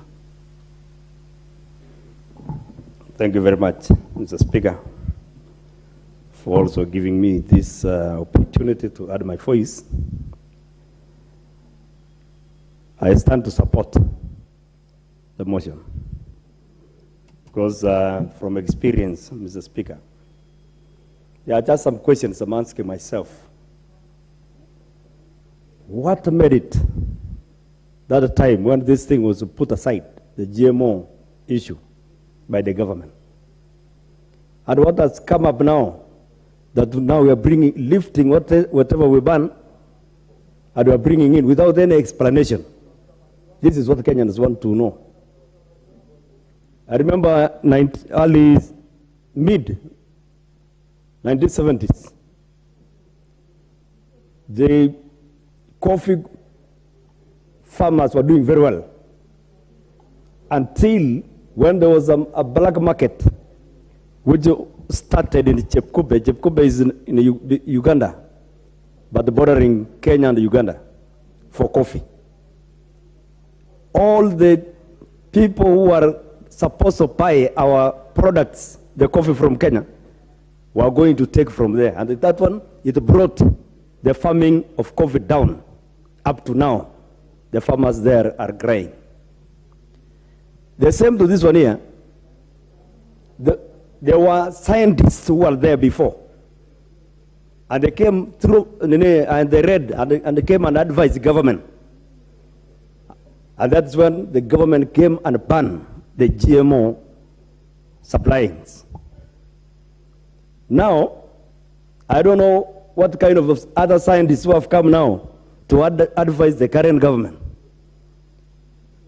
to go back and open without even bringing the, alerting people and giving people reasons why they are starting this GMO or want to bring GMO. Some of us come from areas where we are depending on relief food. But we cannot accept the food that will come and kill us. We better fight with our anger than getting something that a poison that will come and hurry our lives, Mr. Speaker. We need to be serious here. We are Kenyans and we are the representatives of the people. From 1997 to 2002, the price of maize came down just because of the system. I remember even a bag of maize was selling at 300. It's only when Kibaki came in, between 2003 to 2007, is it? I think so. That is when the prices went up to 2,000 plus of a bag. So we need to reason and forget about politics when we are here. Let's get and let us care about the lives of the people. And go to history. What made these people, what made government at that time to ban the GMO food? And what has come now that somebody can stand just in a meeting, only about 20 to 25 people deciding. In fact, we are more in this house than what they had in their cabinet meeting. Mr. Speaker, I'm a Christian, and we always deal with the sins. We cannot encourage. When things are going wrong, we say this is wrong. When things are going good, we say yes. I come from West Pokot in Kapenguria. It's just a neighboring Trans Nzoia. I have also some farms I'm farming in Trans Nzoia. Like my colleague from Kwanza said, I also have 1,900 bucks in the store. Because we fear. So, because I fear to sell out at this throwaway price, and I harvested many, and I used a lot of money to bring this maize up. So, Mr. Speaker, I want to support the motion and ask the Agriculture Committee and all of us here to engage even the government and the minister so that they cannot play with us now. This is early. The government is beginning now. So if they miss early like this, how they... The MP for Kilgore is the Honorable Julius Olesunkuli. Thank you very much, Mr. Speaker. I also stand to support this motion. And Mr. Speaker, there are, of course, the twin problems. One of them is about the food sufficiency and the need to import maize. And then there is the GMO issue. And if I may begin with the GMO issue, Mr. Speaker, it has been said in this House that what we should follow is scientific research and scientific findings. And that would be very attractive, Mr. Speaker. And members, quite eminent members, have said here that whenever there is a doubt on scientific findings, it is better to err on the side of safety. There is no need when you know that there is a possibility that a substance is poisonous, that then you take a risk of taking it. And I have listened to one member who is the chairman of agriculture utter very, very scientific terminology. Unfortunately, I did not get an opportunity to say on a point of order that it was absolutely out of order to quote scientific findings without acknowledging who was the source. Everybody here who is talking about scientific findings has not quoted any scientists that I know about. Because today, we grow maize. We grow maize in Transmara. We grow a variety called 614. We grow very many other varieties. These varieties have been developed by scientists of Kenya. And they have been planting several variations of indigenous crop. In Kenya, we actually have a Kenya seed company that carefully and meticulously develops seed. But what is happening today is that we are being told that there is science that comes from the United States of America that says that GMO is safe. And this raises an issue. And first of all, we shouldn't actually be calling it GMO because it is not bringing it out clearly. This is genetically modified organisms, so that you don't lose the track of what we are saying. To start with, in the United States of America, maize is not a staple food. In fact, a substantial component of maize is consumed by animals.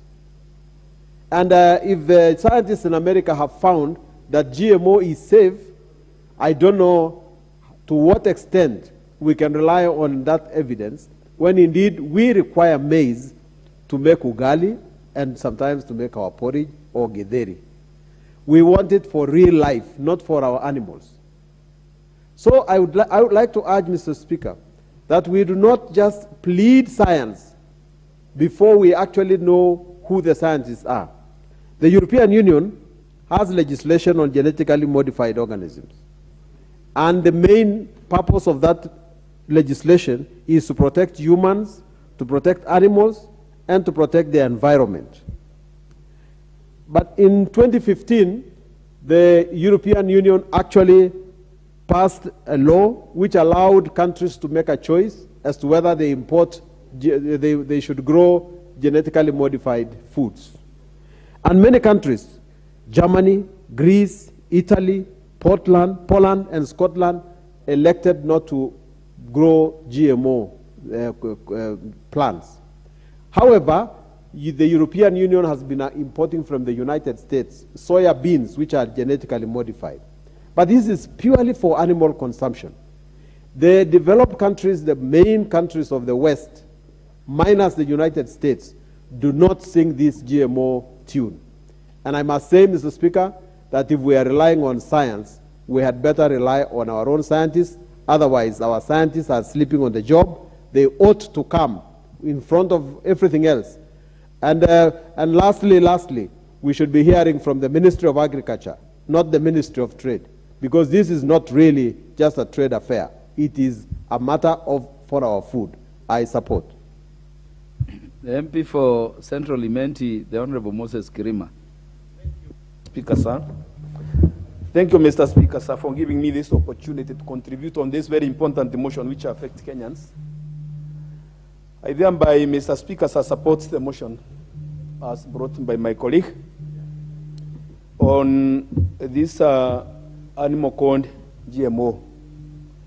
The importation of maize in this country is meant to alleviate the hunger and the starvation of many Kenyans in various parts of the country. And it was through the Minister for Trade, my friend Moses Kuria, who indicated in black and white that they are going to import GMO maize.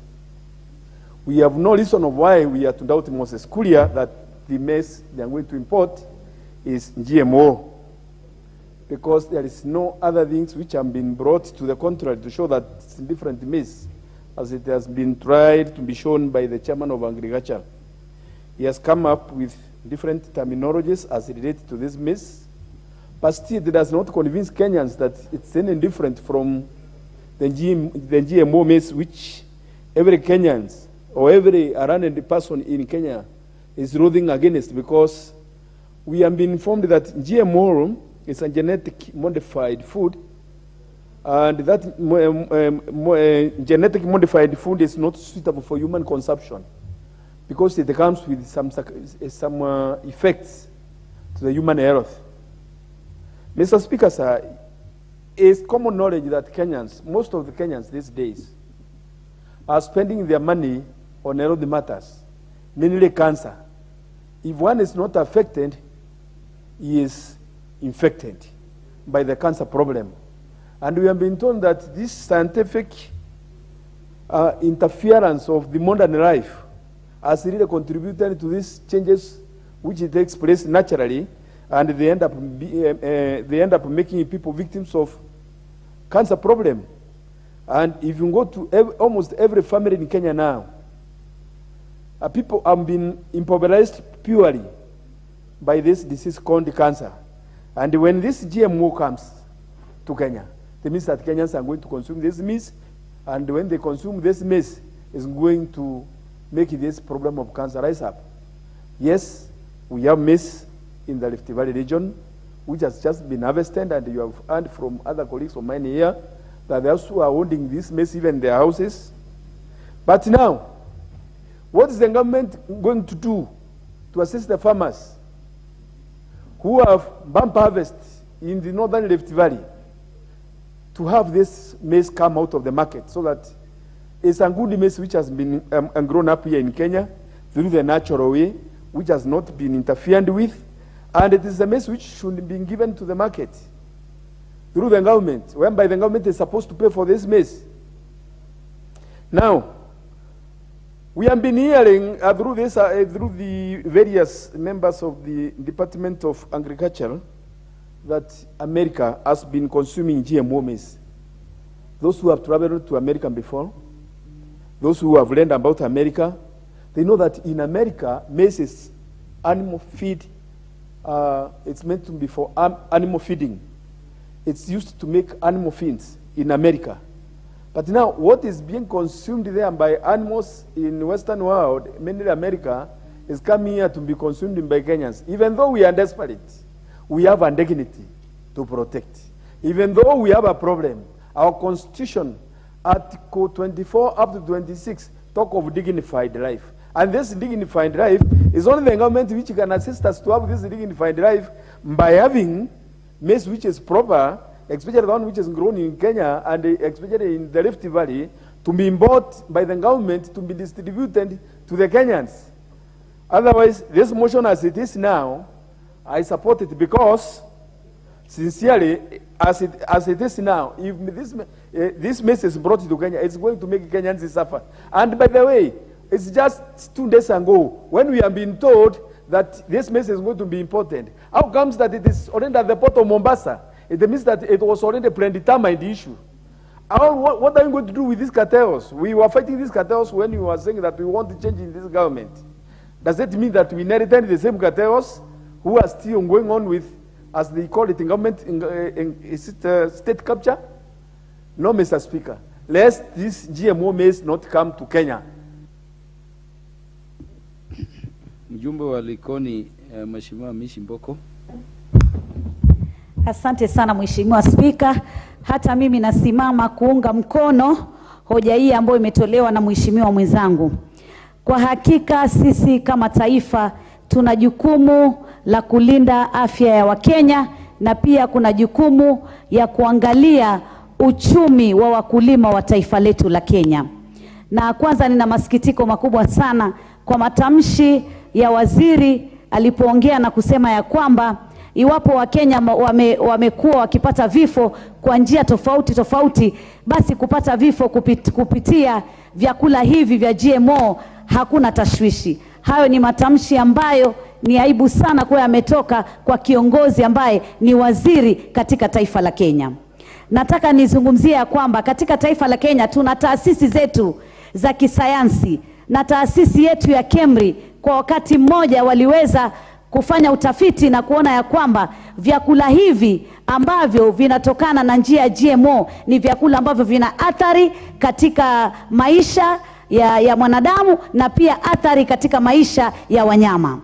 Na vile vile pia tukiangalia nchi nyingine za Afrika na hata nchi zingine katika Europa, pia wameweza kupiga marufuku vyakula kama hivi, vikiwemo kama hayo mahindi ya GMO. Tukiangalia Ufaransa, tukiangalia Italy, tukiangalia Croatia, hizo ni nchi ambazo zimebobea ama ni nchi ambazo zimestawi sana, na pia wao hawakuweza kukubali vyakula kama hivyo. Vile vile hata hapa Afrika, Zimbabwe ni nchi ambayo imekuwa na ukame mkali sana, lakini hata hivyo hawakuweza kukubaliana na kuleta vyakula kama hivi kwa sababu waliangalia janga ambalo litaletwa na vyakula kama hivi. Na tukiangalia vyakula kama hivi katika utafiti wa wanasayansi vimesema vinaweza kuleta changamoto za kimazingira, zinaweza kuleta changamoto za kiafya kama kuleta maradhi ya saratani. Vile vile pia zinaweza kuleta mambo ile tunaita mzio.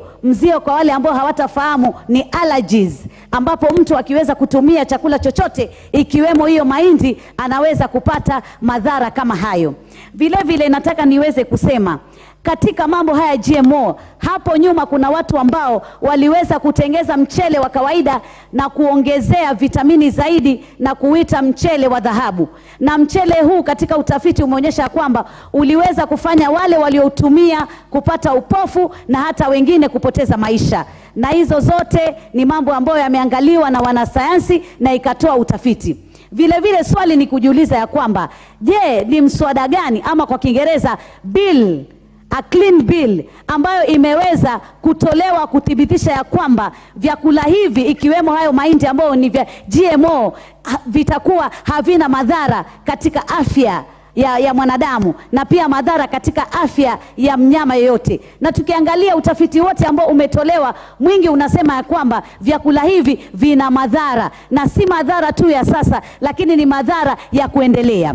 Tukiangalia pia katika hali ya uchumi, wakulima wetu, tukiangalia sehemu za Kitale, tukiangalia sehemu za Bonde la Ufa ambao wana mvua na ni watu ambao wanalima mahindi kwa wingi sana, leo tuweze kuleta mahindi haya ambayo yametengezwa katika njia ya uhandisi jeni wa vyakula. Hiyo ndo tunatafsiri kwa Kiingereza GMO. Hawa wakulima wetu hawataweza kuangaliwa tena sana na serikali, na pia kutakuwa na uzembevu ama utepetea ambao watakuwa ni watu, na kwamba kuna mahindi mengine ambayo yanakuja ya rahisi, basi hatutakuwa na haja ya kuangalia wakulima hawa. Na sisi kama Wakenya lazima tuangalie njia za kuweza kukuza vyakula, tuangalie njia ya kunyunyiza maji ile tunaita irrigation, tuangalie njia ya kuweza kuhifadhi maji ambayo yamekuwa mengi kutokana na mvua, kutokana na mafuriko, tuweze kuyaweka pia visima, pia ile misara, na tuweze pia kuboresha wakulima wetu kwa kuwapatia mbolea na kuwapatia njia ya kuweza kupata mikopo ili tuweze kupata vyakula kama taifa la Kenya. Mimi nataka niseme kama ingekuwa GMO ni chakula ama ni vyakula ambavyo havina shida, basi ulimwengu mzima hivi sasa ungekuwa hauna janga la njaa na ulimwengu mzima ungekuwa umekubali mambo hayo. Lakini ukiangalia nchi nyingi sana zimekataa jambo kama hili, na taasisi nyingi za utafiti wa kisayansi zimekataa vyakula hivi. Hata ukiangalia chakula chenye, hata ukienda kule sehemu za Amerika, ukiweza kupata tomato na uiangalie tomato hiyo na tomato ambayo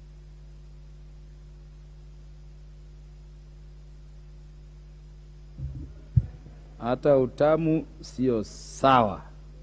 Kiswahili sanifu kutoka jimbo la Mombasa. Tuwe na Mheshimiwa Mark Mwenje, mjumbe wa Embakasi West. Thank you, Honorable Speaker. I think this matter is a bipartisan issue, and I thank the House for coming to a consensus for us to debate this matter. Honorable Speaker, my points are few. I don't want to take much time. I believe the first issue, Honorable Speaker, is that GMOs present a threat to our local farmers. And Honorable Speaker, I find it strange that, that even the members from Rift Valley would agree to importation of GMOs knowing they would be the biggest casualties in such an issue. I also wonder, why would we be adding more fertilizer to farmers if we are bringing in GMOs? Clearly, there is some confusion being brought forth by the government. Secondly, Honorable Speaker, the issue of substandard food has been alive in this country. During the COVID period, Honorable Speaker, we had rice that was being boiled for about 2 hours. This rice was distributed in my constituency.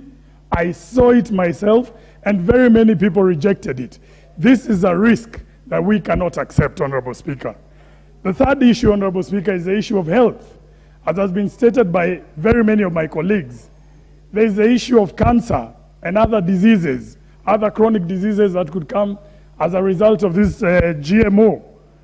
We need to remember the costs of health in this country, the cost of treating cancer in this country. And this must be at the forefront of our government when we are talking about importation of GMOs.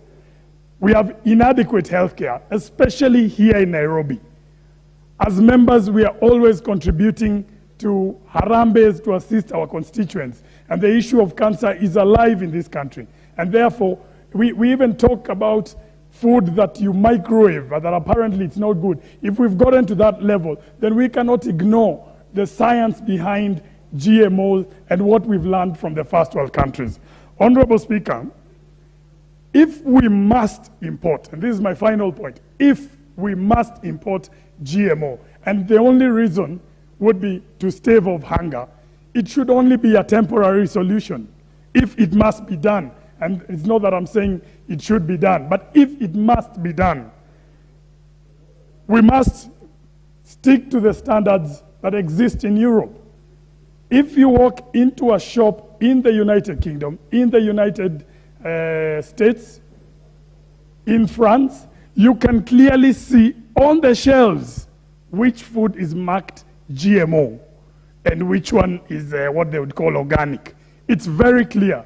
Are we going to give Kenyans these options? I highly doubt it. But if we must import, this must be a condition. Secondly, there must be the science behind each and every GMO product imported into this country. That is something that we cannot take for granted because we've seen the adverse effects of GMO foods in other countries. The science behind it is there. So we cannot ignore this issue. And therefore, Mr. Speaker, I want to support this motion and kindly, we need this government, and more so the Minister of Trade, because he's a friend, he's a former colleague of this House, a politician. His statements that everyone dies is so reckless. And it even gives us the notion that he himself accepts that GMO food is unfit for human consumption. With that, Mr. Speaker, thank you very much. Thank you, and I support. For Dr. Christine Ombaka, MP for Siaya County. Thank you, Mr. Speaker, for giving me this opportunity. I've waited for so long. Finally, I've got an opportunity. I want to contribute to this. One, GMO, when you mention the name GMO, you start feeling scared. You feel worried that something is wrong. It's not a very welcoming name because people associate it with diseases that it brings along with the food that is made out of it. Yesterday, I was watching television and people were talking about GMO food, and the Kenyan people who responded yesterday were all crying and wondering, are we going to die?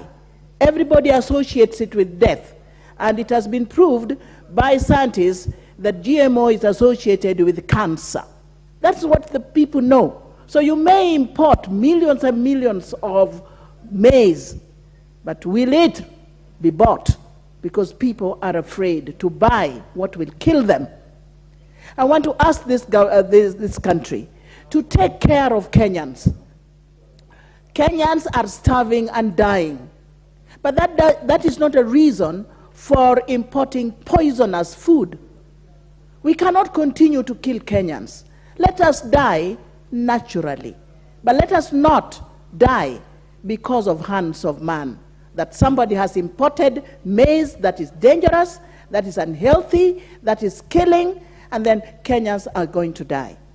We have a very poor system of health. Cancer is a disease that has defeated this country from managing or treating. It's not easy to treat. It's a long-term disease. It's a very expensive disease to treat. And those that have it travel abroad if they can afford it. Majority of people are so poor that they die in the villages with this disease. If you're bringing food that is going to spread cancer on top of cancer, are we not going to create genocide in this country? How many people are going to die in a year, in the next few months? We are going to have massive death in this country as a result of GMO.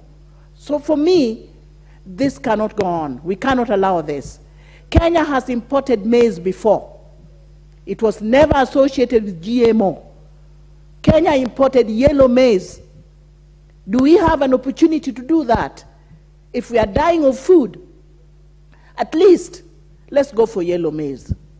It was safer, people ate it, and we never saw that kind of death. But if we continue with GMO, we are killing Kenya. Kenya citizens are going to perish because GMO is being imported without checking the dangers of it. The English people say, hurry, hurry has no blessing. You lift a ban and you import straight away. You don't listen to scientists. Let us listen to the scientists. They have a story to tell. They have something to tell us about our health and the way to care. If they have dismissed GMO, who are we who are not scientists to challenge that?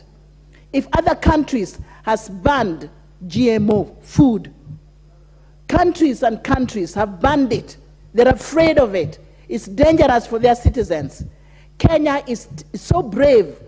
Kenya is taking its head to be killed by GMO. I think let us be careful, let us be serious, let's protect Kenya. We cannot afford to import GMO food. It is dangerous for us. We cannot allow ourselves to die so early. Thank you, and I support this bill. Mjumbe wa jimbo la Mombasa, Mheshimiwa Zamza Mchimba. Asante sana Bwana Spika. Kwanza niweze kumpongeza Mheshimiwa Kirwa kwa mjadala huu wa leo. Inatamausha sana na inasikitisha hali za wakulima zilivyo kule mashinani. Ni mwaka juzi tu wakulima wamekuwa wakilia wakisema wana vyakula ndani ya magala yao, lakini vyakula vinaozea kule.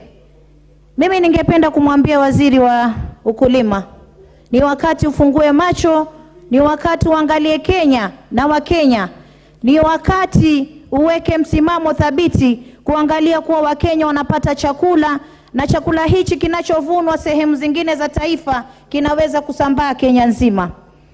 Nikirudi upande wa vyakula vya uhandisi wa jeni, hivi vyakula vinatolewa na saba yake ya asilia, yani ile DNA yake ya mwanzo ambayo imeumbwa na Mwenyezi Mungu, vinatolewa mara viongezwa bakteria hii, viongezwa bakteria na virusi vingine ili kuweza kuviboresha vyakula hivi. Na mimi toka wiki jana nasikitika nikisema watu wangu wa Mombasa County wengi wameathirika na magonjwa ya kansa.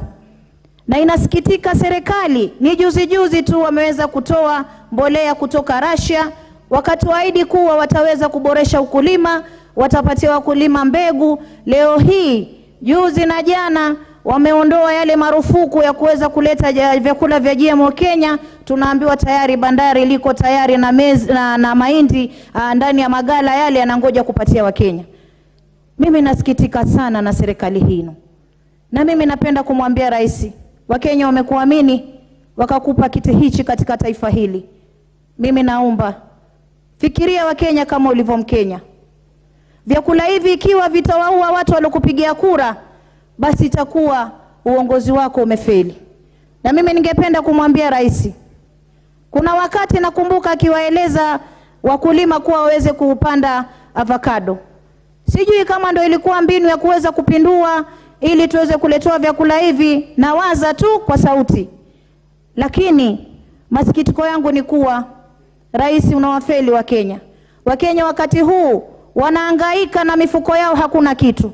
Wanahangaika na akili zao kwa maradhi yanayowakumba. Leo hii tunawaletea vyakula vitakavyowamaliza kabisa, waweze kufelea mbali kutoka katika taifa hili. Mimi ningependa kuzungumza na kusema, Wakenya, vyakula hivi vitakuja, na ukiona mbiu ya mgambo inalia, jueni kuna jambo. Mimi ningependa kuwashauri kama Mama Zamzam, mama kaunti ya Mombasa, ikiwa kwa njia yoyote vyakula hivi vitakuja, basi susieni, msile. Susieni hata wakulima vile vyenu mlivyopanda, jitoeni kimasomaso muweze kusambazia wenzenu. Ganze watu wanakufa njaa, Tana River watu wanakufa njaa, lakini magala yamejaa na mahindi. Na hapa mbunge amesema hata na mahindi karibu kilo 1500 katika gala lake, na hajui apeleke wapi. Wakati Ganze kuna njaa, na itoje kule Rift Valley, na kule North Eastern kuna njaa, watu wanakufa Kenya kwa njaa. Mimi nataka niulize serikali hii na waziri wa ukulima, umeelekeza wapi wana Kenya?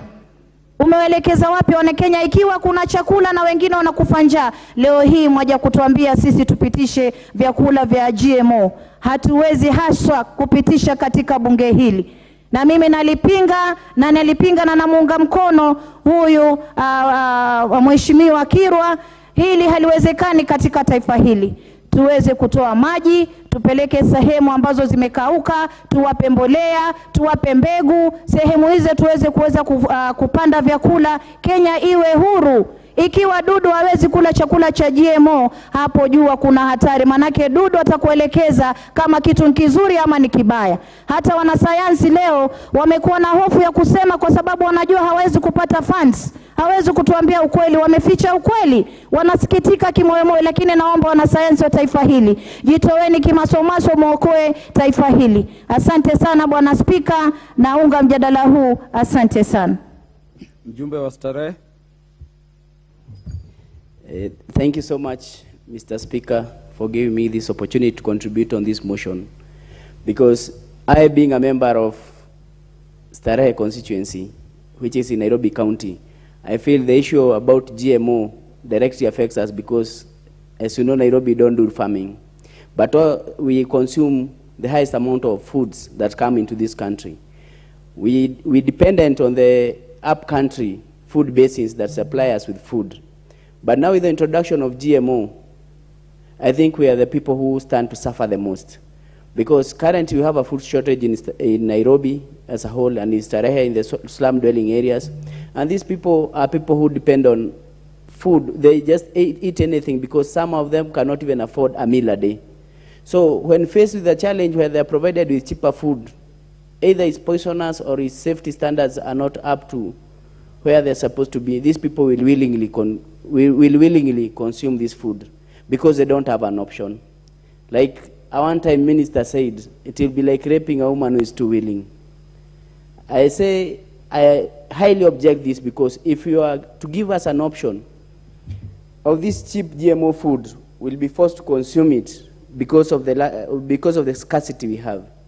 And we are going to be the most affected. And currently we are suffering lifestyle diseases because in Nairobi, you understand, even the health systems regimes where people get time to exercise, people can do some farming, do some exercises in the village. In Nairobi, life is so constricted.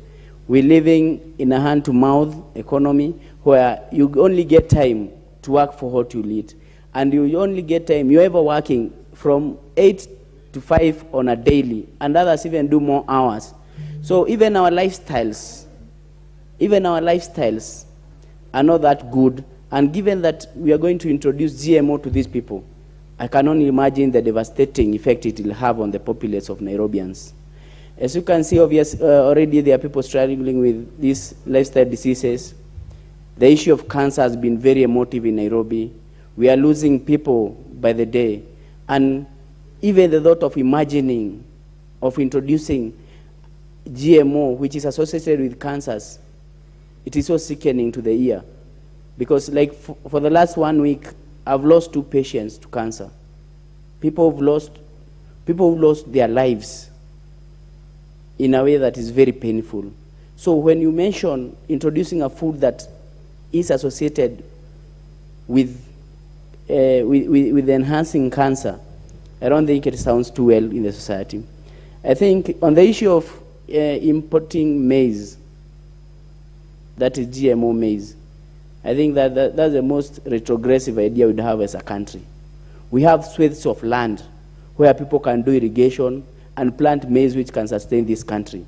We had a project that was called Galana Kulalu, where Israeli scientists had proposed that if we were to grow maize in that area, we would be able to sustain our country in terms of food production.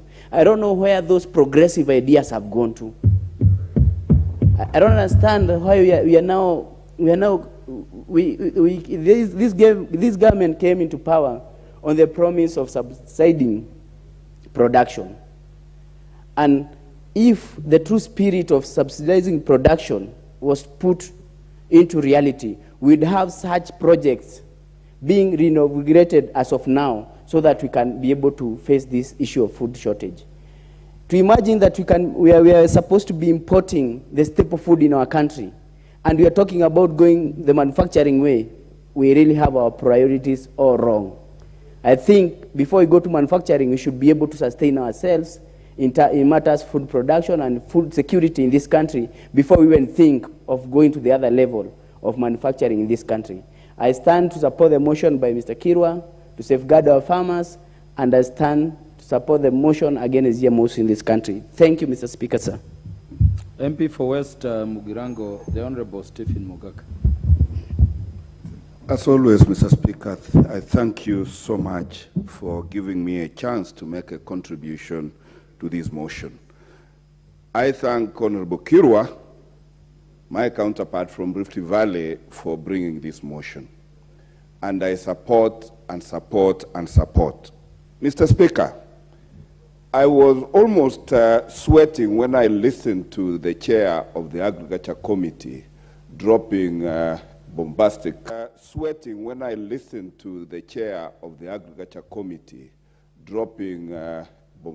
terminologies here in defense of GMO. And Google, who never lies, tells me that genetic engineering causes, among other things, toxicity, allergic reactions, antibiotic resistance, cancer, loss of nutrition. They are all here. And then a member comes and lies to the whole world that science has proven that genetic engineering has any value to give to this GMO. Mr. Speaker, I want to support the Kenyan farmers. I am proud to be in the 13th Parliament that has in unison condemned the unilateral lifting of the ban on GMO and insist that we need to progress in this Parliament to bring a bill that actually slaps a statutory ban on importation of GMO products into this republic. Because we have created institutions that have done substantive research. Kenya Seed Company has done research and has given us Katumani maize, which does very well in Ukambani region. Uasin Gishu, Trans Nzoia, and Gusii are known to be the food baskets of this republic.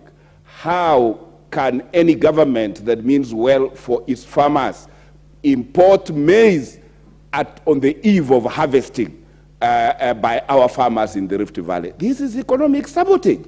Even if you want to dump foreign maize in this republic so that Kenyan farmers don't fetch a good price in the market, this is not the way to do it. And I stand lamenting that only last week, Mr. Speaker, we were debating here on a possible ban on pesticides. These GMO things are, sprayed with pesticide left, right, and center. And this is what interferes with our water sources and breeds cancer in this republic. Biosafety and biosecurity is a key thing that informed the ban on GMOs 10 years ago. I take exception that the executive could unilaterally lift a ban, expose the entire country to such risk when it was so easy for the Agriculture Committee or the relevant leader or majority bringing a motion to Parliament so that we debate and agree as a country whether or not to lift a ban on GMO. Mr. Speaker, we are dealing with patients raising money to pay bills because of people contracting conditions that are known in Africa. Africa has enough land, Africa has enough soil, Africa has enough scientists to do research and give us the best possible variety of foods. In any case, Mr. Speaker, Kenya is a signatory to the Africa Free Trade Agreement. Why are we importing maize from far yonder when we can get this maize from our neighbors? Are we then serious to be members of the East African community? I support this motion. We should have no GMO within the borders of this republic. Thank you so much, Mr. Speaker.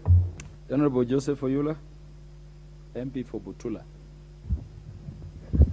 Thank you, Mr. Speaker, for giving me this opportunity to also add my voice to this motion. I want to thank Mheshimiwa who brought up this motion because it is timely. Mr. Speaker, the government of Kenya wants to cheat the Kenyans. The government knows very well that it is supposed to provide funds to NCPB, who will buy maize from the farmers and then get the maize in the market.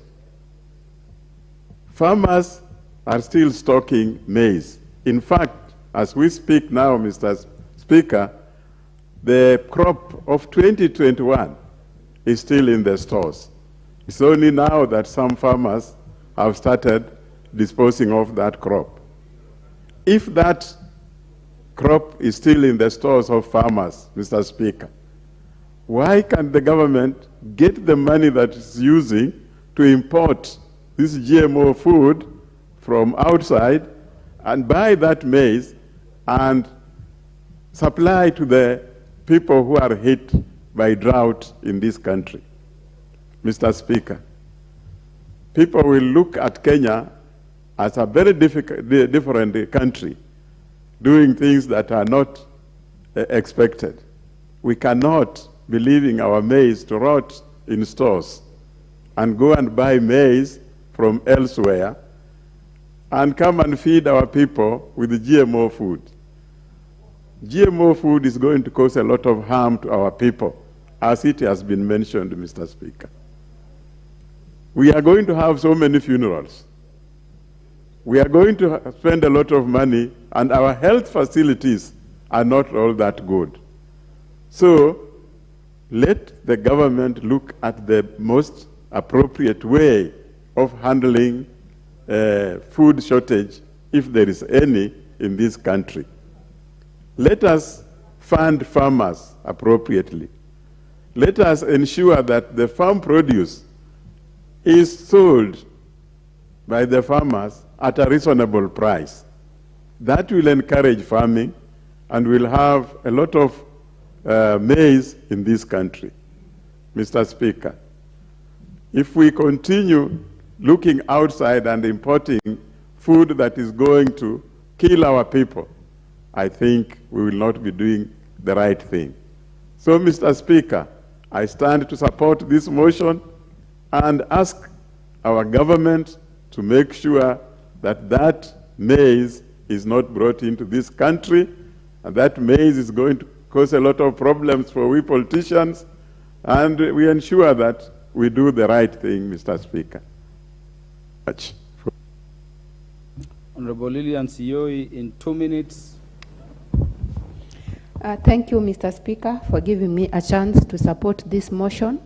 And I want to congratulate Mr. Kirwa. I'm an MP from Trans Nzoia County, and I want to say that Trans Nzoia is a county that is the largest producer of maize.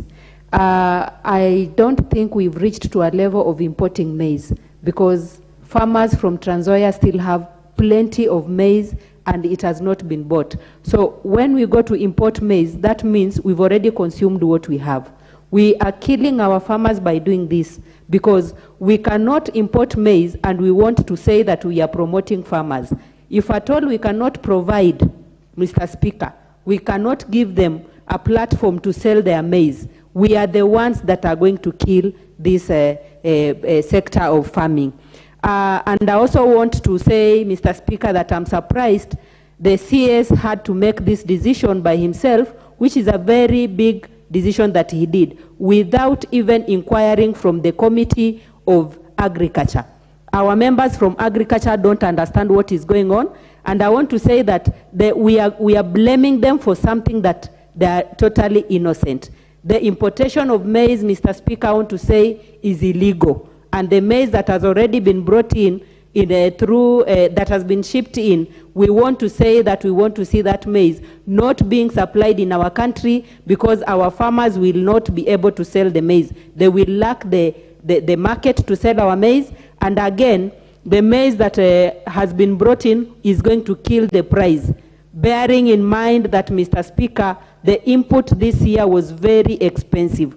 If at all we don't give them a platform to sell their maize, then we will have the same next year. People will shy off from farming, and from there we will continue importing maize, of which will be killing the sector of agriculture in our country. So, Mr. Speaker, I support this motion, and I want to say that the GMO maize that has been imported should be stopped with immediate effect. Thank you so much. Honorable Marwa Kitayama, are you on point of order? Mheshimiwa Spika, na kushukuru kwa nafasi hii. Mimi sitasema kwamba nina ufahamu wa GMO, hiyo sayansi mimi sifahamu, Mheshimiwa Spika.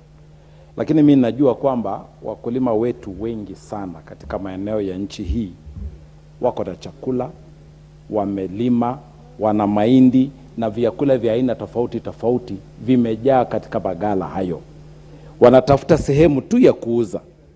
Maeneo ambayo ninatoka mimi, Kuria East na Kuria West, na maeneo hayo ya Kilgoris, maeneo yale ya Ngata Baragoi na maeneo mengine ya Nyamaiya na kwingineko, mahindi yamejaa katika mashamba sasa hivi. Tuko karibu kuvuna mahindi.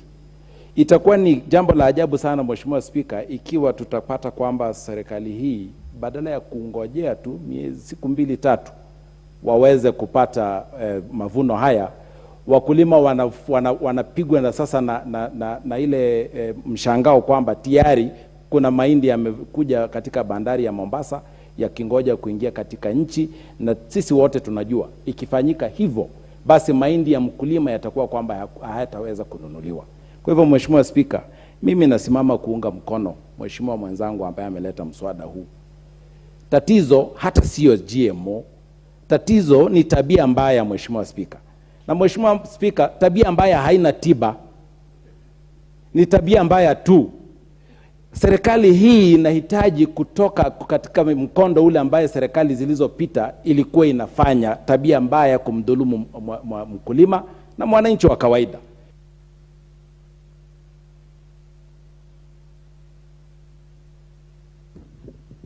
Honorable Kitayama, it was an adjournment motion. No, you've been cut short, but the business of Parliament is prescribed in time. Honorable members, and the time being 7 p.m., this House stands adjourned to tomorrow, Wednesday, 23rd November 2022, at 9:30 a.m.